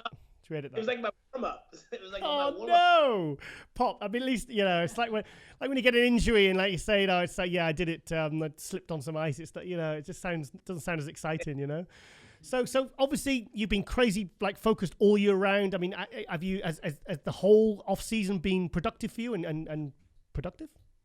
Obviously we all got hit with COVID. Yeah. But I can say this is probably my best off season ever. Really? Yeah, because when obviously the gym's closed and we're on March 16th, we got hit pretty hard here in Jersey. We just finally opened up a couple of weeks ago. But luckily I had an amazing friend, my boy Scott, who has a personal little training gym that he trains out of. He gave me the key to his gym and said, come train whenever you want. Wow. So we literally didn't miss a beat. We trained every single day. And the good thing about his gym, it's very basic. All we had was barbells, and that was it. No machines, no fancy cables. So it actually forced me to go back to how I used to train when I first started. Again, hard, heavy, basic movements. And I've grown faster than I've ever grown ever. And I got up to about 201, 202. As opposed to last year, I got up to 190. Wow. So we started prep around 10, 12 pounds heavier out the gate. Oh, fantastic. Because I was thinking, like, if you've got access to a basic gym, for some bodybuilders, that's a real stress. It's like for them to I've spoke to it like Terence Ruffin, Steve Cooklow, and they were saying, like, we're getting by, we're getting through, but we don't have everything we need. But you're the opposite. You're someone that actually... No, actually, this is what built my physique. This is what's building my physique. So I don't need no... So now you're back in the gym. Are you sort of more implementing more machines and more refining movements? Yeah, I'm bringing in more machine stuff, but I still keep in mind that because I had such a great off season, I still want to keep those basic movements in. Yeah. So I'm still squatting, the T-bar rows, the barbell rows, all that stuff in my plan. Do you keep those right through up to the final week, or? Absolutely, all the way through. Yeah, so you're not doing your chest workout 2 weeks out isn't just like some 50-pound cable crossovers and flies. Yeah, not at all. The last week is kind of ease up a little bit just to make sure. Yeah. But I go all the way through that last week. Sure. So do you lose any strength? Or you actually said you get stronger. I don't lose strength like maybe the last 2 weeks. That's pretty much it. That's when the diet is really hard because we're really pushing to dry out a little bit more and get much tighter. But no, like I said, we don't have that stress of making a weight class. So a lot of guys are stressing those last couple of weeks just to, drop in their food or drop in the water just to try to make 212, whereas I'm already good. I already made that. It's just a matter of tuning for me, getting a little bit more separation, more conditioning. But I'm still training just as heavy because I want to keep that muscle full on stage. From the food, the hard training is what's going to do that for me. Now, the last 2 years, because every year you seem to be getting bigger and bigger and stronger and everything. Every year on social media, on the forums, people say this is going to be the year that he ruins his shape. I think he's maxed out. He's going to ruin his lines. Every single year, it's like where they say, it's like Bonac and Kamal. They never say those two are ever they're going to slip really this year, and they kind of keep delivering. You're someone that, that is exactly the same. Have you managed to retain that waistline and everything else? Because there's people saying, no, if he comes in bigger, he's gonna slip down. Trust me. You don't have to worry about that. We're training abs pretty much every single day. Yeah. We're on the back him as well. Everything's nice and tight. I'm not worried. Yeah. So he looks confident, doesn't he? He's very confident. Yeah, I'm getting a good feeling here because it was literally last week someone was saying, no, take Clarida out of the equation. He's maxed out. He's looking too big. He's put too much size. That's too much size for his frame. His lines are just they're blown now. He's done. And every single year you've managed to just go, no, I keep moving up and up, and my physique looks better and better. It's great. It's a good feeling. It helps me stay motivated because every year I look at the comparison or the predictions, and a lot of people don't even have me in the mix, and I just show up. I surprise everyone, and so I either fly under the radar. I don't need the hype. If you guys want the hype, take it. Go, run with it. I don't need the hype. I'm gonna train my ass off, and when I show up to the day of the show, I've been serious all year long. Yeah. So you've seen the pictures of Kamal and Derek Lunsford. What's your thoughts on that? Honestly, I didn't really study them. I've seen like a picture of Kamal posted, but like I said, I don't really focus. I don't know. I don't really focus on them. I don't care what they look like. Okay. to be honest. Because there's two kind of, I mean, in my experience, there's two kinds of bodybuilders. There's the ones that are literally on Instagram checking and looking at body weights and they're messaging around people. And have you seen so-and-so? What's he looking? And then you got other people like yourself and people like Shaun Roden who says, stay in your own lane. Don't focus on what other people are doing. Focus on yourself. Ronnie Coleman said the same. I said, so did you ever think about other competitors? He says, no, I don't. I just like exactly what you've just said there. He's just like, focus on me and let them focus on them. It doesn't make a difference. It doesn't motivate me. It doesn't demotivate me.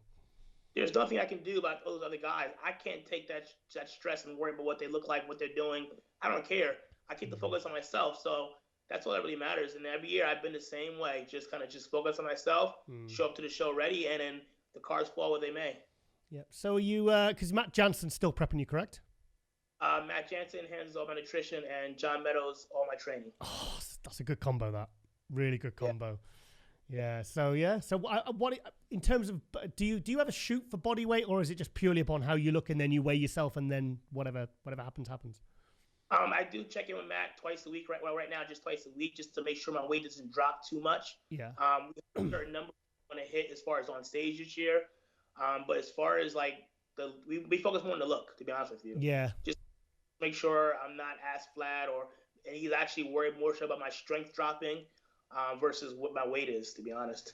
Because thing is, if you've got a physique that's been built with heavy basic dumbbells and barbells, you know, if your strength is really starting to drop, then unless it's from your food dramatically being reduced and it's your energy levels, it's not your strength, then really that's a gauge of maybe you are kind of need to back off a little bit, you know? Exactly. It's exactly what it is. That's all he cares about with him. He said, how's your strength? Because again, our food's still pretty high, very minimal cardio, so we're not really pushing anything right now. So if my strength were to drop right now, then there's something we need to change. But once we do kick up the cardio or drop the food, then that's expected, obviously. Energy level is going to be much lower. Strength is going to be a little bit, take a little bit of a decline. Yeah. We just focus more on the look and how I'm feeling more so right now. Yeah, I know Chris Aceto does a lot of he can change carb amounts and carb cycle day to day. What's Matt like? Does he kind of drop calories or does he drop carbs as a way of manipulating your body? We haven't dropped anything since we started prep. If we've done anything, we actually added food in. Oh. People probably think I'm lying, but I've been having cheat meals every single week. Okay. So, but once we get closer to the show, we'll probably start dropping carbs a little bit. Yeah. Add fats or whatever. Right now, we don't have any added fats. We just get all trace fats from like the beef. Okay. But that's pretty much it. Yeah, because I know he's quite. He doesn't kind of have too much variety in the protein sources. Maybe because it gives a bit more control over the physique. You know. Yeah, he keeps things very basic, and he kind of goes off what works for your body. Yeah. And the protein sources I've been using have been the same one I've been using for years. Very big into consistency and make sure things that stay the same, because if things start to alter, we have a small circle to know what to work with. Yeah. You know, adding in certain multiples and things go wrong, we got to start figuring out what's wrong and what's right. When you have a small circle of things, you don't have to worry too much about that. Yeah, to be honest, it's a very refreshing to hear this kind of no frills, kind of old school. I don't want to say basic because it's not basic. It's old school. It's kind of it's nothing fancy. It's kind of, it does the job. It's work for you every year, and sort of like no need to kind of like no voodoo tricks and sort of let's do this fancy technique or whatever. It's just kind of right. Okay, let's keep checking your physique. Let's make minimal changes where we need to, or when we do. So. That's good. It's good to hear, really. Yeah, I mean, for me, it's good to have a second eye, because, if I were to prep myself, I'd probably be, 130 pounds again. But when you have someone like Matt checking on you on a constant basis and kind of give you the okay that you're good, don't worry, don't stress. And like I said, with the diet, it's basic. It's rice, turkey, beef, and that's pretty much it, the entire. So tell me what breakfast is then. About 7 ounces of beef and about 200 grams of white rice. Oh, jeez. Come on, Matt. Give him some variety. Give him some eggs and toast, please. Yeah. No eggs. Oh, God. I can't imagine that having for breakfast. Oh, my God. I think I struggled on the day of a show having something like that once, and it was traumatic, Yeah, we diet the whole... Like, this is one thing I've changed the past 2 years, is because in the past, I would get away with off-season kind of just being 80%. Meaning I would probably eat 2 clean meals a day, and then the rest would be junk food, takeout. Really? Honestly, yeah, like the past couple of years, but the past 2 years, it's literally been my diet food all year long. Obviously, in bigger quantities, a little bit more fat, a little bit more carbs. It kind of helps me once prepping comes because again, we don't have to go crazy and make big changes to the diet. Have to kill myself with cardio trying to get down. We stay pretty lean all year long. Yeah. On 10, 12 pounds, we're still in a good spot. Yeah. So, I mean, obviously the Olympia, are you excited for the Open Olympia this year? Because given that we got like Phil Heath coming back, Flex Lewis stepping up, what's your thoughts? I'm just happy that it's going on. That's one. Yeah. And forward to the new venue. I mean, I'll be a part of the whole new era of the Olympia, which is awesome. The Open Olympia, man, you've got multiple Olympia champions competing. I'm still a fan, so I'm gonna be watching front row, just like this, like a big kid in the candy store. I'm pulling for my boy Brandon, Phil. I'm friends with everybody. Obviously Flex. I'm pulling for everybody. It's gonna be an amazing show. Okay, secretly, who are you rooting for to win? Come on. Don't turn the cameras off, Carleen. Wink. Just tell me privately. Come on. Yeah, right. He's smiling. It's tough, man. I mean, my top 3 or top 4, I'm gonna have to say between Dexter, Phil, Flex, and Brandon for sure. Well, that's 4 in your top 3, mate. Well, top 4. It's like I've got 6 people in my top 3. Yeah, seriously. So okay, so you got Dexter, Flex Lewis, Brandon, and Phil. You think that'll be the top 4? You think Dexter can still make top 4? Oh, absolutely, man. I've learned never count Dexter out, and he's talked to me about the whole being counted out, him starting out like I did as a bantamweight. Yeah. And I've done the thing, kind of gone on and proving people wrong the same way he's done. Yes, that's true, because I remember he posted pictures. I remember seeing the pictures in the magazines years ago when he stepped on stage at 140 pounds, and now he's kind of stepping on stage 100 pounds heavier at 240. Exactly. So and he's a Miss Olympia, Arnold Classic champion, multiple Arnold Classic champion. Again, he was counted out. They said he wasn't good enough. He was too small. And what did he do? Kept quiet, kept training, stayed consistent, and believed in himself like I'm doing now. And look what he's done. So you got a way to go before you put 100 pounds on from your first stage weight.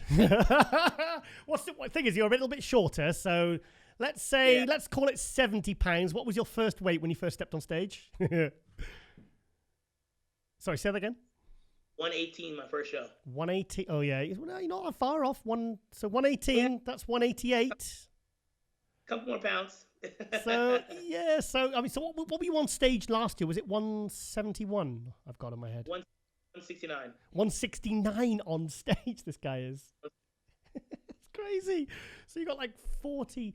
So yeah, I think that's one of the best things for you, really, isn't it? It's kind of some people see it as a disadvantage because you're so far into the 212, and like you see it as an advantage because you ain't got to stress like some of these other guys like Derek Lunsford and Flex Lewis when he was a 212.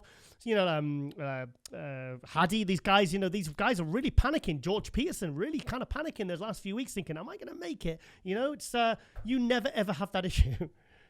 I literally go into weigh-ins fully dressed, eating my meal on a scale, and having no problem. What? Is there any point you actually weighing in? Honestly, it's not. I mean, I can just cut it, but they want to see it, so. Yeah. Can you ever call ahead and say, guys, come on, I've not. It's highly unlikely I've put 53 pounds on in the last year. So can you just stick my name down and bring my badge? Yeah, they actually make fun. Well, Bob usually makes fun of me as soon as I walk up. He's usually like, "You gonna make weight this year?" It's like, oh, Bob. Yeah, that old chestnut. Yeah. Yeah. So I mean, you've got loads of sponsors. I think, because to be honest, I've said this before. I've said it. I really like your social media, and I don't like many people's social media. I've said it. You're good. You've got a lot of sponsors. Tell us about those.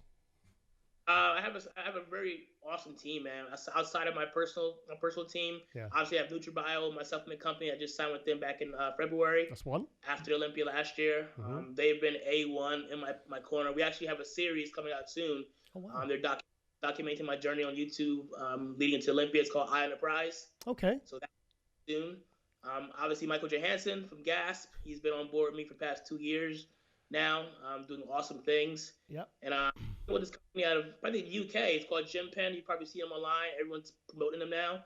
They make the extenders for the machines. Okay. You want to add called Gym Pen. Okay. Oh yeah, Gym Pen. Yeah, because I saw Nathan Diasha had one in his gym a few weeks ago. exactly. So he sent me some stuff, and I've been using it every single time I needed it, and he's been awesome. Fantastic. I'm sure you got more than that. Come on, meal prep.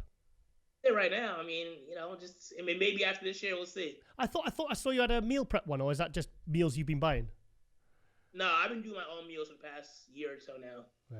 I was with Icon last year, remember? Yeah. But I'm not with them anymore, unfortunately. Cool. Okay. Well, then, mate. Well, I want to get a bit of hype because, I'm really. I mean, I'll be honest. I'll throw some names. I mean, like Angel Calderon, I think is really impressive. I think he's going to be moving up. I'm excited to see Samuel Haddad. Who else is there? I'm just thinking of some really obvious names. Obviously, George Peterson moving across. We got Dectric Bo Lewis coming over. Keon Pearson, if he wins at Chicago, obviously he's going to be at the Olympia, so a lot of noise around, a lot of like hype around him. You got Derek Lunsford, who's we really want to see him really nail it this year, and obviously the old man Kamal. Yeah, I mean, I just saw he's here in Florida, which is awesome. I'm glad that he made it over early, so he has to worry about that. Yeah, because that was. Like I interviewed him last week, and because he told me, he said, "Look, I'm going to go early. I'm going to go to Turkey for 2 weeks, and then I'm going to fly into America, and then I'm going to train with Flex, and at least get in early, take that pressure off, and kind of do like what Brandon does in Oxygen. Get into a bit of a good like sort of distraction-free environment, and just kind of just focus on and just prep for the Olympia." Yeah, it's awesome. I've been watching their footage, Flex and putting up, and it's awesome to see them all together. Yeah, Flex. A really good dude, man. He just opens up his doors for people and tries to help people as much as he possibly can. He's a real awesome guy, man. Yeah, no, that's cool. Well, mate, like I said, I feel like there's a lot of pressure on you because every single year you're moving up. So it's like 16th, 13th, 9th, 7th, 3rd. I mean, come on, mate. It's like, shit. I bet do you ever wake up in a cold sweat in the night and go, shit, oh, God, I've really set the precedent now. I've set the bar high now. No, it's good pressure for myself. Yeah. Who do you have what's your top 3 this year for 212? Top 3, I think the top 3 will be the same as last year. I think it'll be you 3. Okay. And I don't know where. You're all 3 of you looking. I think you're the 3 names. I think Keon and George Peterson will be in the mix. I think they'll be first call out. I could see you 3, Keon, George, and I'd like to see Angel Calderon or Samuel Haddad round out the top 6. But of course, you got John Jewett as well, who was 4th. I mean, he's really starting to hit his stride now. So like you, I've got 7 guys in my top 6. Yeah, no, I don't know Keon. I mean, if Keon obviously has to win Chicago first, of course, get in. If not, then obviously it's gonna be one man out. I think Angel, like he looked great last year. He's a freak. And I think I looked at the videos after Olympia, like where was this guy at? Yeah. I didn't even see this guy in the show, but he looked phenomenal. Yeah. And he's definitely one guy I can definitely see pushing for that top 5, top 6. Yeah, he's one of those guys that because he got 10th last year, like Patrick Moore did in the Open, but he was one that kind of had people talking because it was like shit. And then he went to Romania and he just looked absolutely insane. Qualified for the Olympia. We took Brandon on the Olympia All-Star Tour to Spain at the end of his tour, and we arranged there was a gym opening, and Brandon and Angel trained legs together. Okay, awesome. Yeah. It was really cool. We had drones flying in the gym, and there was about 200-300 people in there. And then Angel stripped off, and Brandon's like, he was like, whoa, because he didn't know much. The European guys sometimes they don't have as much publicity. He was like, wow, this guy. Afterwards, he said to us, he said, that guy's really thick. He said, he's good. He's one to keep an eye on, Like he's really thick, dude. Like I said, I watched the video over. Like I'm like, damn, that guy's thick and put together very nicely. Yeah, I'd love to see some training videos of you guys training together, maybe, because I think because he trained very kind of old school, basic, hardcore training. I think it's I think that never gets old. That watching that kind of training footage, like the 212 version of Larry Wheels. Yeah. Like I said, I'm putting up all the content on YouTube now. It's very basic, no music, no frills. Good. It's just me training, start to finish, explaining what I'm doing, and you'll see and hear everything going on through the actual movement. And we'll be putting out content weekly just so people can follow along the journey and see what it takes, both inside and outside of the gym. Because obviously the gym is part of it, but there's a lot more that goes on that people don't see, such as the food prep, the recovery days, massages, all that stuff. Yeah, I think you've always been in a very good environment, you and your girlfriend, and like you seem to always have good people around you, and you seem to sort of keep yourself to yourself, and I think it's. I think that's one of the reasons why you have just constantly progressed. Because how many athletes really? I'm just trying to think of a pro that has really every single year delivered and moved forward and got bigger and better and more detailed and just developed their physique. It's like I suppose Dexter's one, isn't he? Yeah, seriously. I think the one thing I have, like you said, is I keep to myself. Yeah. I go into the gym, I train, I'll maybe post up, some footage, but as far as like going on separate interviews or talking about people, all that stuff, that's not my game.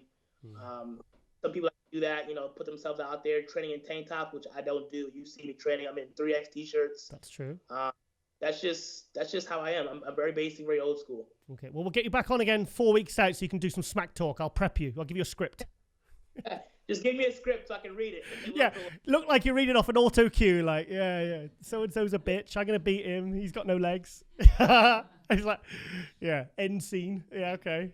Yeah, so, that'd be cool. Okay then, mate. Well, it's always a pleasure, mate. And you've always been, to be honest, you're one of my favorite people to kind of connect with as an athlete because you're so professional with the way you interact with people like myself, the media people, and you're always, the Olympia last year, you made yourself instantly available for an interview, and you're like 2 days out for the Olympia. And us media guys really appreciate that. Yes, that is addicted to some of you. So. But no, it's good because you're always, like I said, your energy's always good. You're always positive, and you're very, very easy to work with, and that's always going to be in your favor. So that's a very, very, very good thing.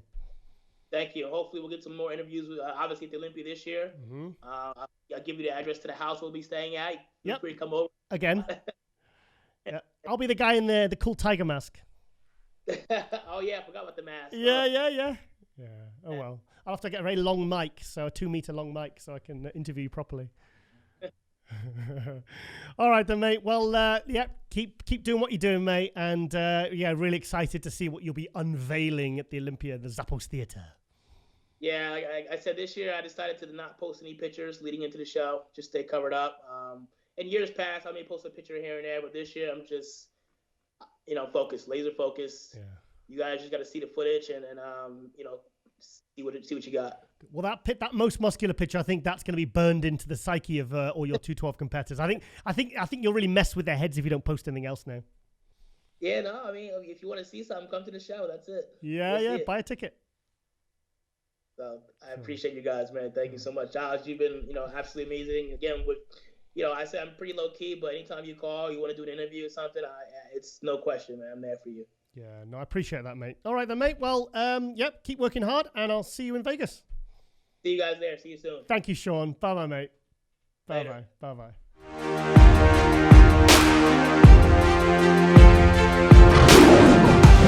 Right, guys. Welcome to the Giant's Lair. We're at my gym in Ilkeston in Derbyshire. If you don't know who I am, I'm sure Giles will point it out, but I'm IFBB Pro Jamie Christian-Johal, the tallest IFBB Open Pro in the world. If you didn't know that already. Anyway, joking's over. We are, I think it's 9 days out from Spain, which is my pro debut. I'm doing my last leg workout, so bringing you into it. Nothing too mega intensive today because during the last week or two of training before a contest, the weights will come down a little bit. We'll focus more on contraction, just so we don't cause mass inflammation and we've got to recover, and which hides the detail in time for the show. So today, we're going to start on superset of adductor and abductor, and then we'll move through the workout. I'll explain as we go. You can hopefully take something away if you've got competition coming up soon. You know how to structure your workout pre-comp.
Right, so what you'll notice in this workout as well, working sets are quite low, so I'll do 2 on here. I did 1 superset on the other one, and we'll probably move through the workout doing 2 sets per exercise. That's because, again, I don't want to generate too much fatigue. This is the last leg session. I've done it in the past, I've gone balls to the wall, and all it's done is cause mass inflammation. That takes 5 to 7 days to go down before you start seeing all the detail. Right now it's about perfecting the look. It's about being ready a little bit early. So I want to see what I'm looking like 5 days away, and then just tweak and improve that through water manipulations of food.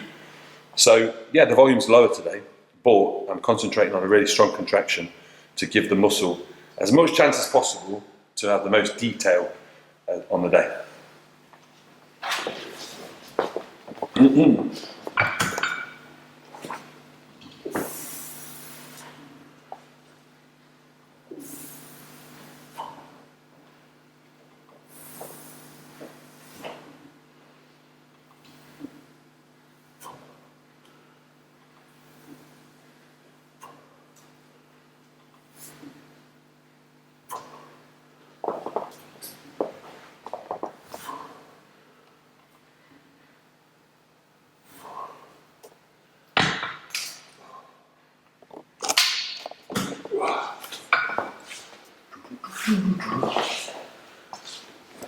Yes, the method behind the madness.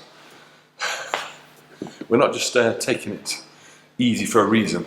I think more people need to consider doing a little bit less rather than a little bit more when they're close to the show.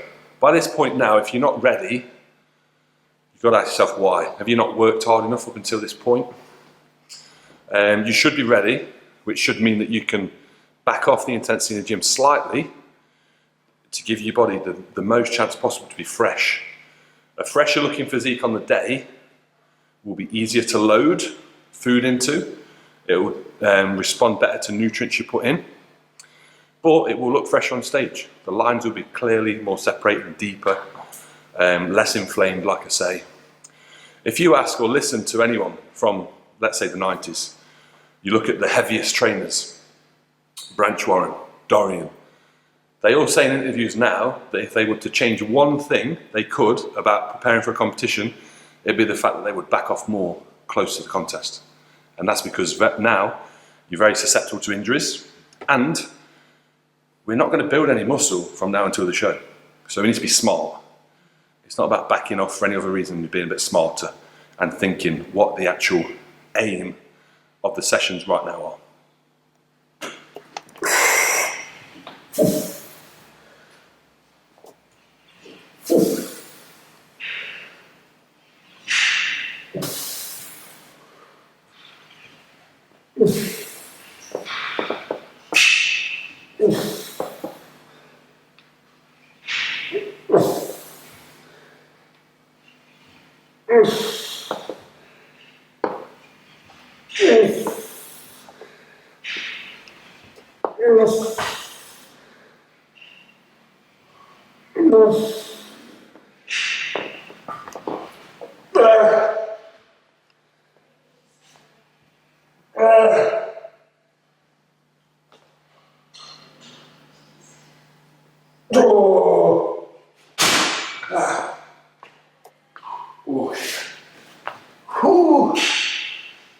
One working set now. One more.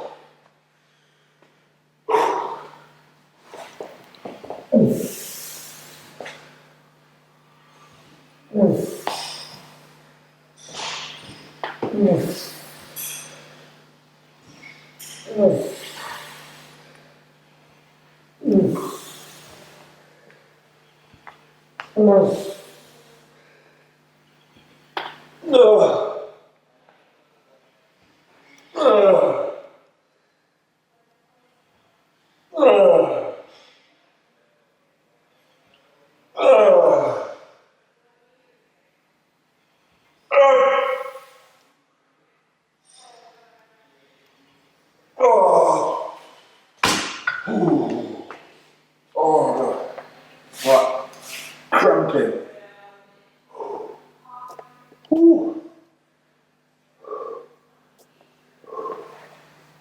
That's good. That's a good feel.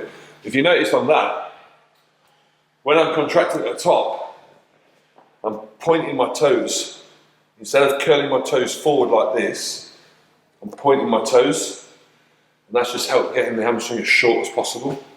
So try that. It's a little touch with your feet positioning, but it rinses it.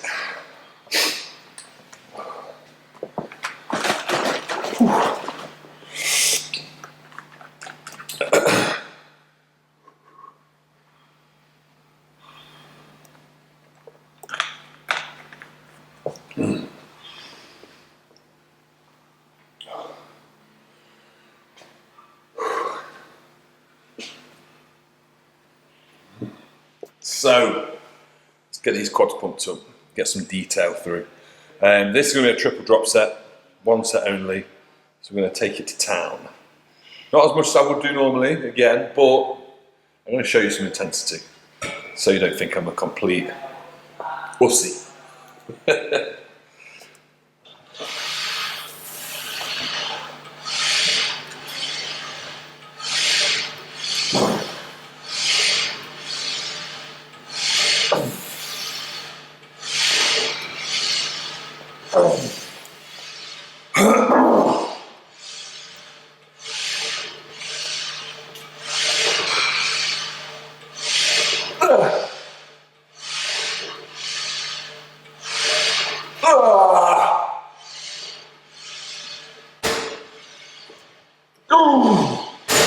Nice.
Oh gosh, that's disgusting. But I think we got them pumped up. There we go. You said tall people couldn't build good legs. Right, so this one I'm going to do a closed foot stance to hit the outer sweep on a leg press. This bit's here. And I'm going to make it a rest pause. So I will rest for about 20 seconds, go again, rest for another 20 seconds, go again, and that'll be it. 1 set, done.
I'm really instinctively choosing where I'm stopping these sets at the minute based on what I've said before.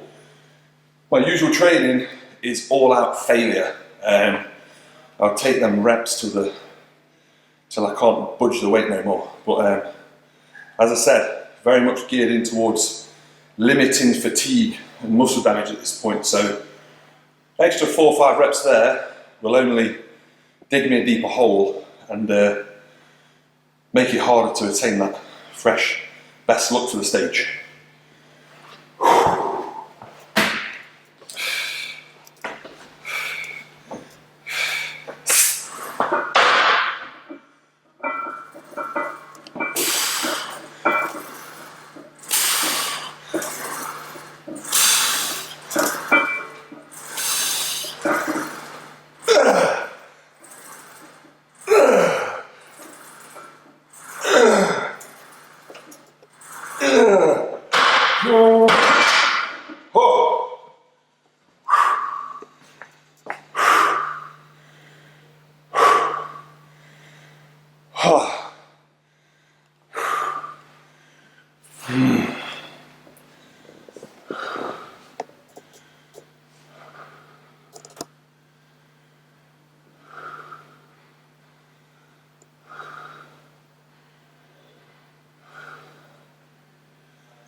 Well, get up as fast as you can. If you don't, I'll be down there for 10 minutes.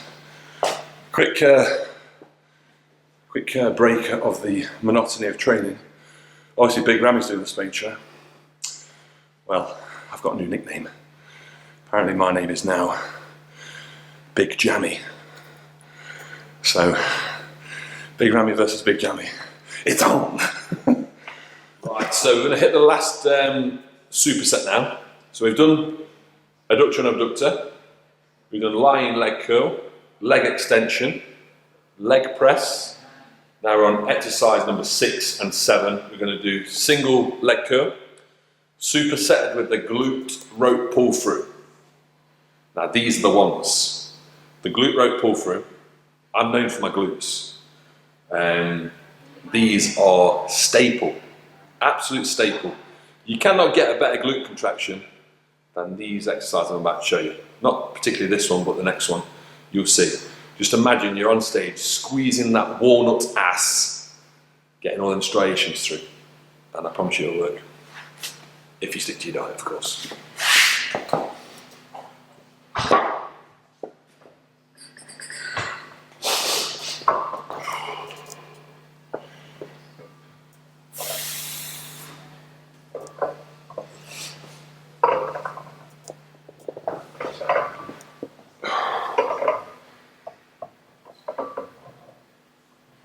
Whoa.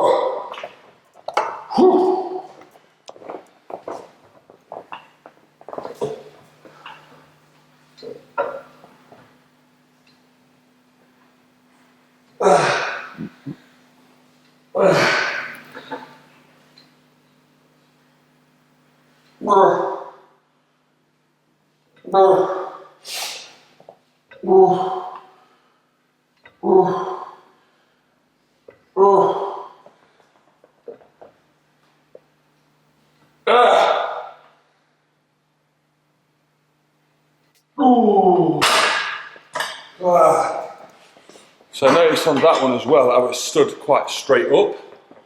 Tendency with any hamstring exercise is people want to stick their arse out, which actually makes it harder to contract the hamstring and get it short. Because putting your arse out is actually lengthening the hamstring. So to get it as short as possible, we want to exaggerate the hip thrust forward. That's why I stay upright, keeps the hips forward, you get a better contraction in the hamstring.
Oh, that's it.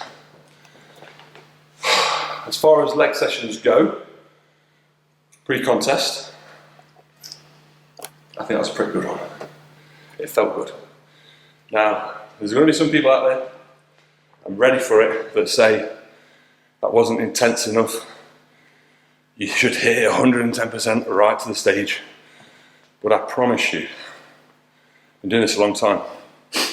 Yeah, it's my pro debut coming up, so I'm not as experienced as a lot of competitors out there. But this is what's worked for me in the past. And I think if you're 2 weeks out or less, you should be putting more focus and emphasis and thinking towards managing your physique to that stage and not pushing it so hard that it's actually going to damage your look. You've got to be ready early. That's the key, because that's going to take the pressure off, and then it's all about fine-tuning.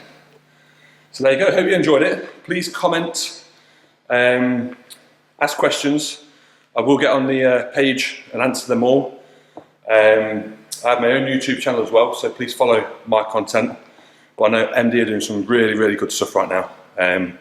So stay tuned for more content. Look out for me at Spain. Remember, Big Jammy's coming.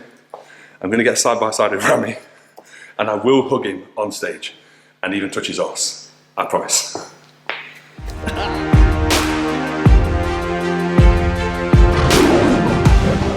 Okay, guys, it is shout out time for episode 10 of MD Global Muscle. Okay, who do we have first? Our first shout out is AJ Sims.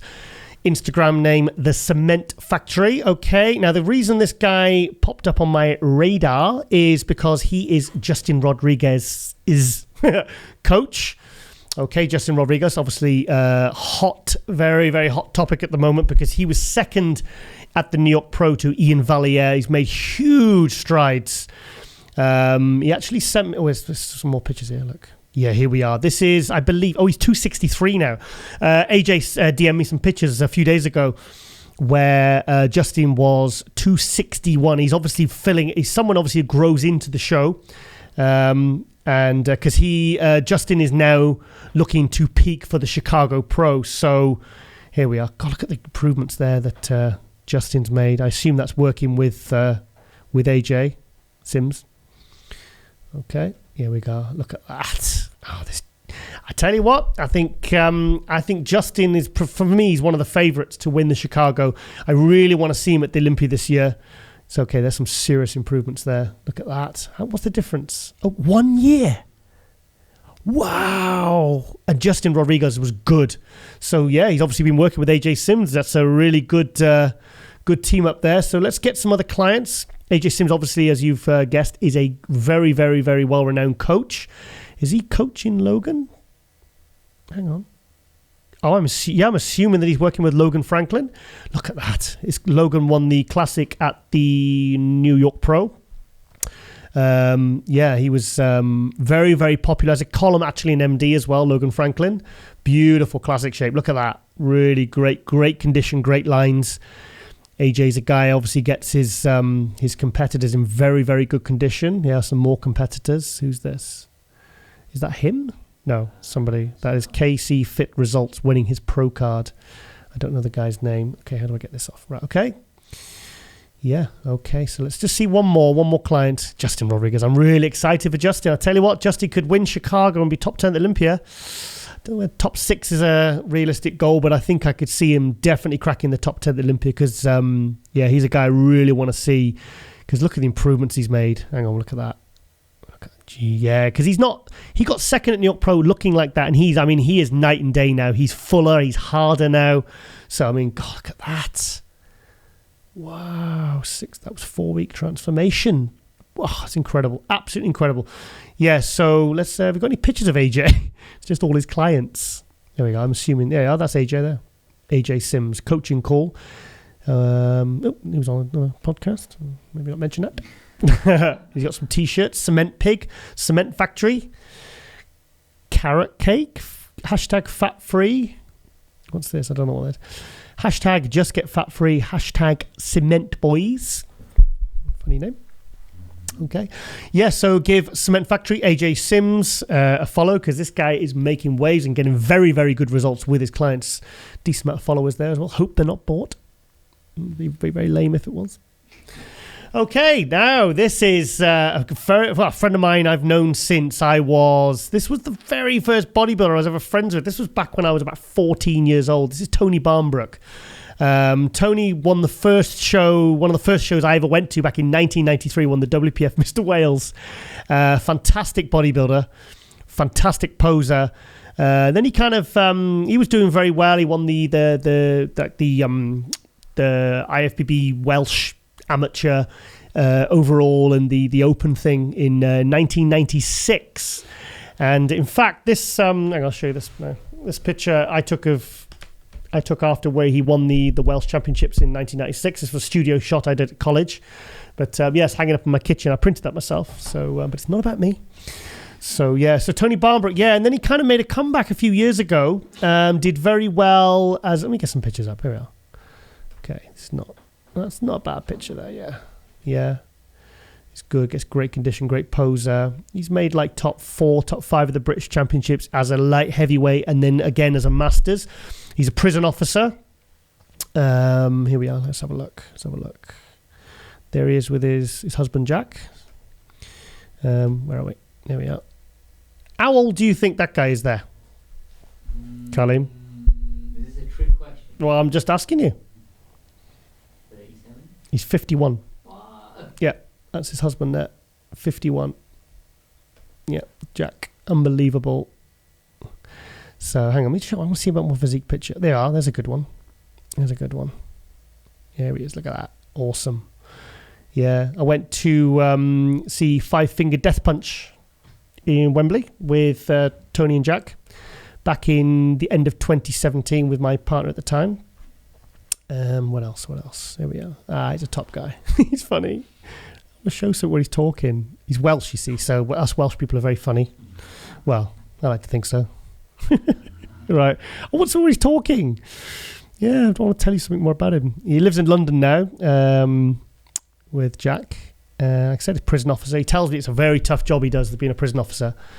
Very, very tough.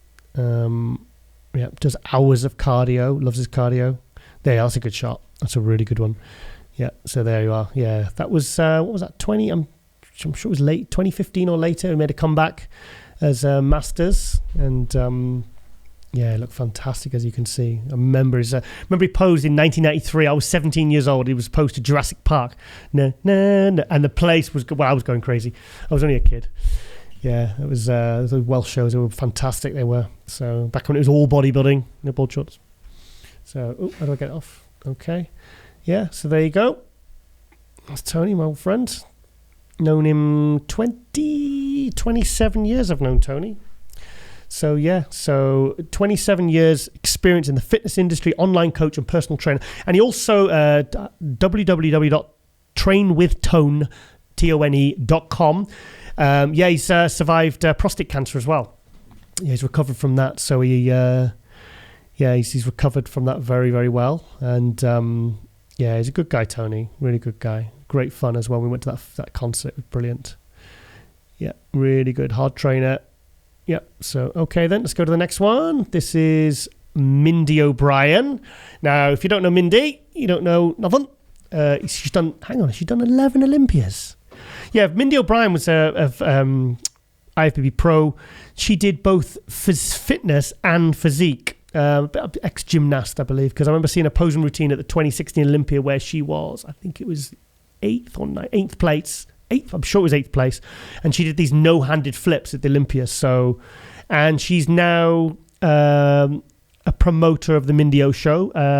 They promote the Niagara Fall Pro show with Bob Chick. That's her business partner in these shows. I think they had to cancel one or more this year, obviously with the COVID situation.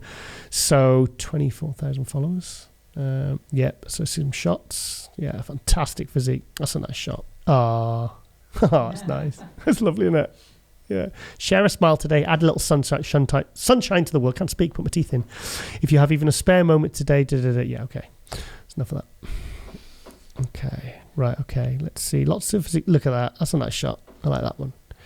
Yeah. Mindy's cool. She's very, very, very well known, very well respected person in the fitness industry. I always see her at the Olympias and the Arnolds. Very well thought of. Very well connected in the industry because she's. I didn't realise she'd done that many Olympias and Arnold. 11 Olympias and 10-time Arnold Classic competitor. That's incredible. It's incredible. So obviously in 2 different divisions. So that's impressive. Come on, pick a picture or a video, Kaleem. Eeny, meeny, miny, mo. That's a nice one. With a dress. Bottom right, okay. Sorry, which one? Bottom right. Well, bottom right where? Because I'm scrolling. That one. Yes. That one? It's just a face one. We want to see the muscle, mate. Come on. Scroll down. Okay. Look at that. She's got crazy bicep peaks. The black and white left pick. That one. Yes. Yeah, that's a nice shot. Yeah, look at her. She looks awesome. Happy Saturday. You make yourself a priority today. Okay, lots of motivation stuff. That's good. Sending out a good positive message. Yeah, fantastic show promoter. Very, very, very active in the industry. Glutes.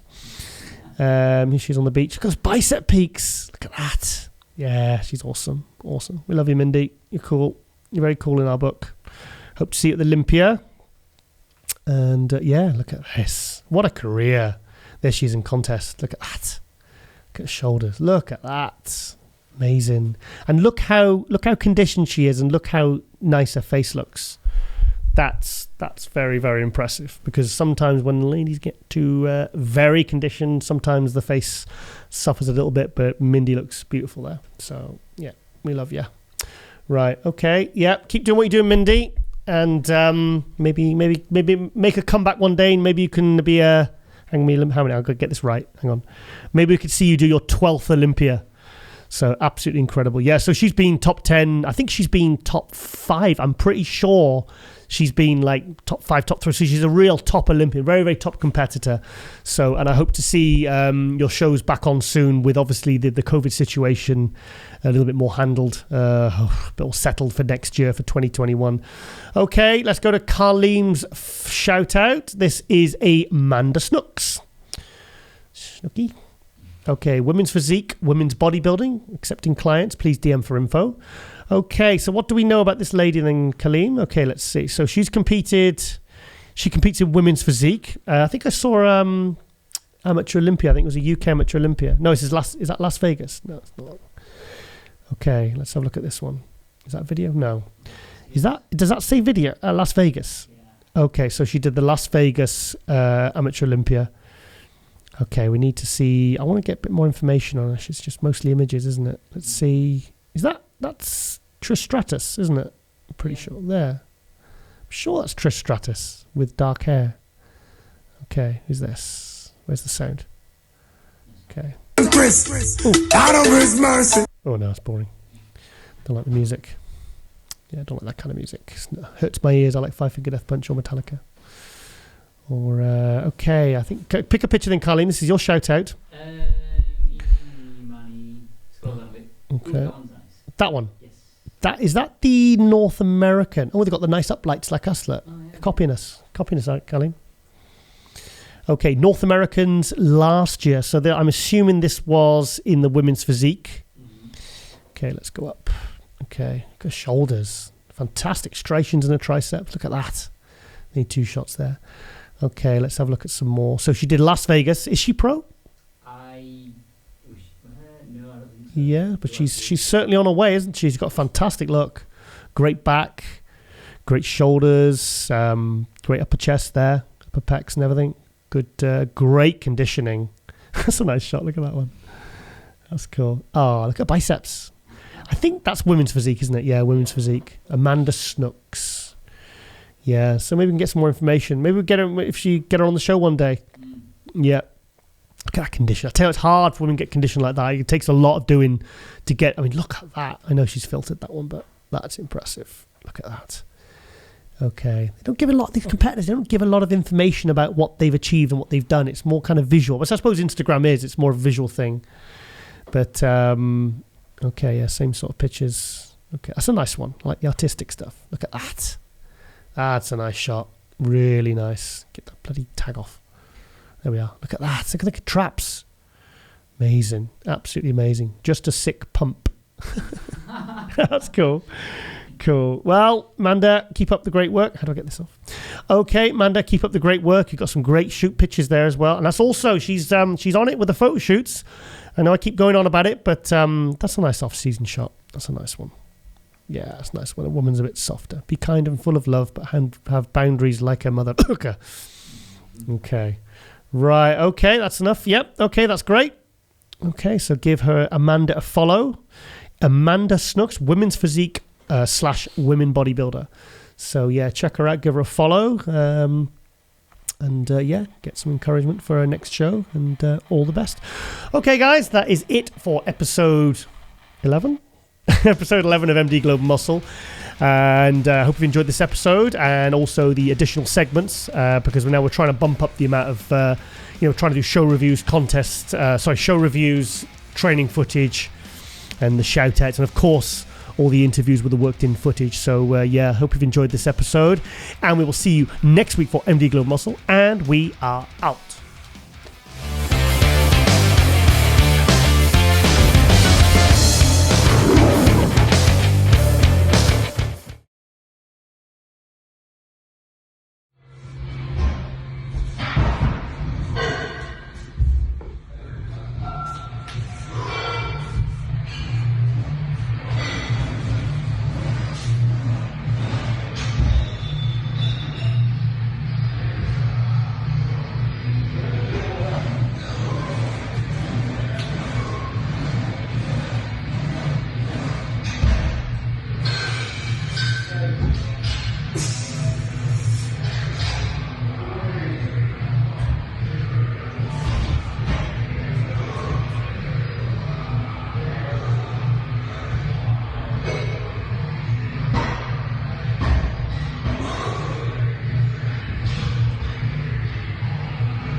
you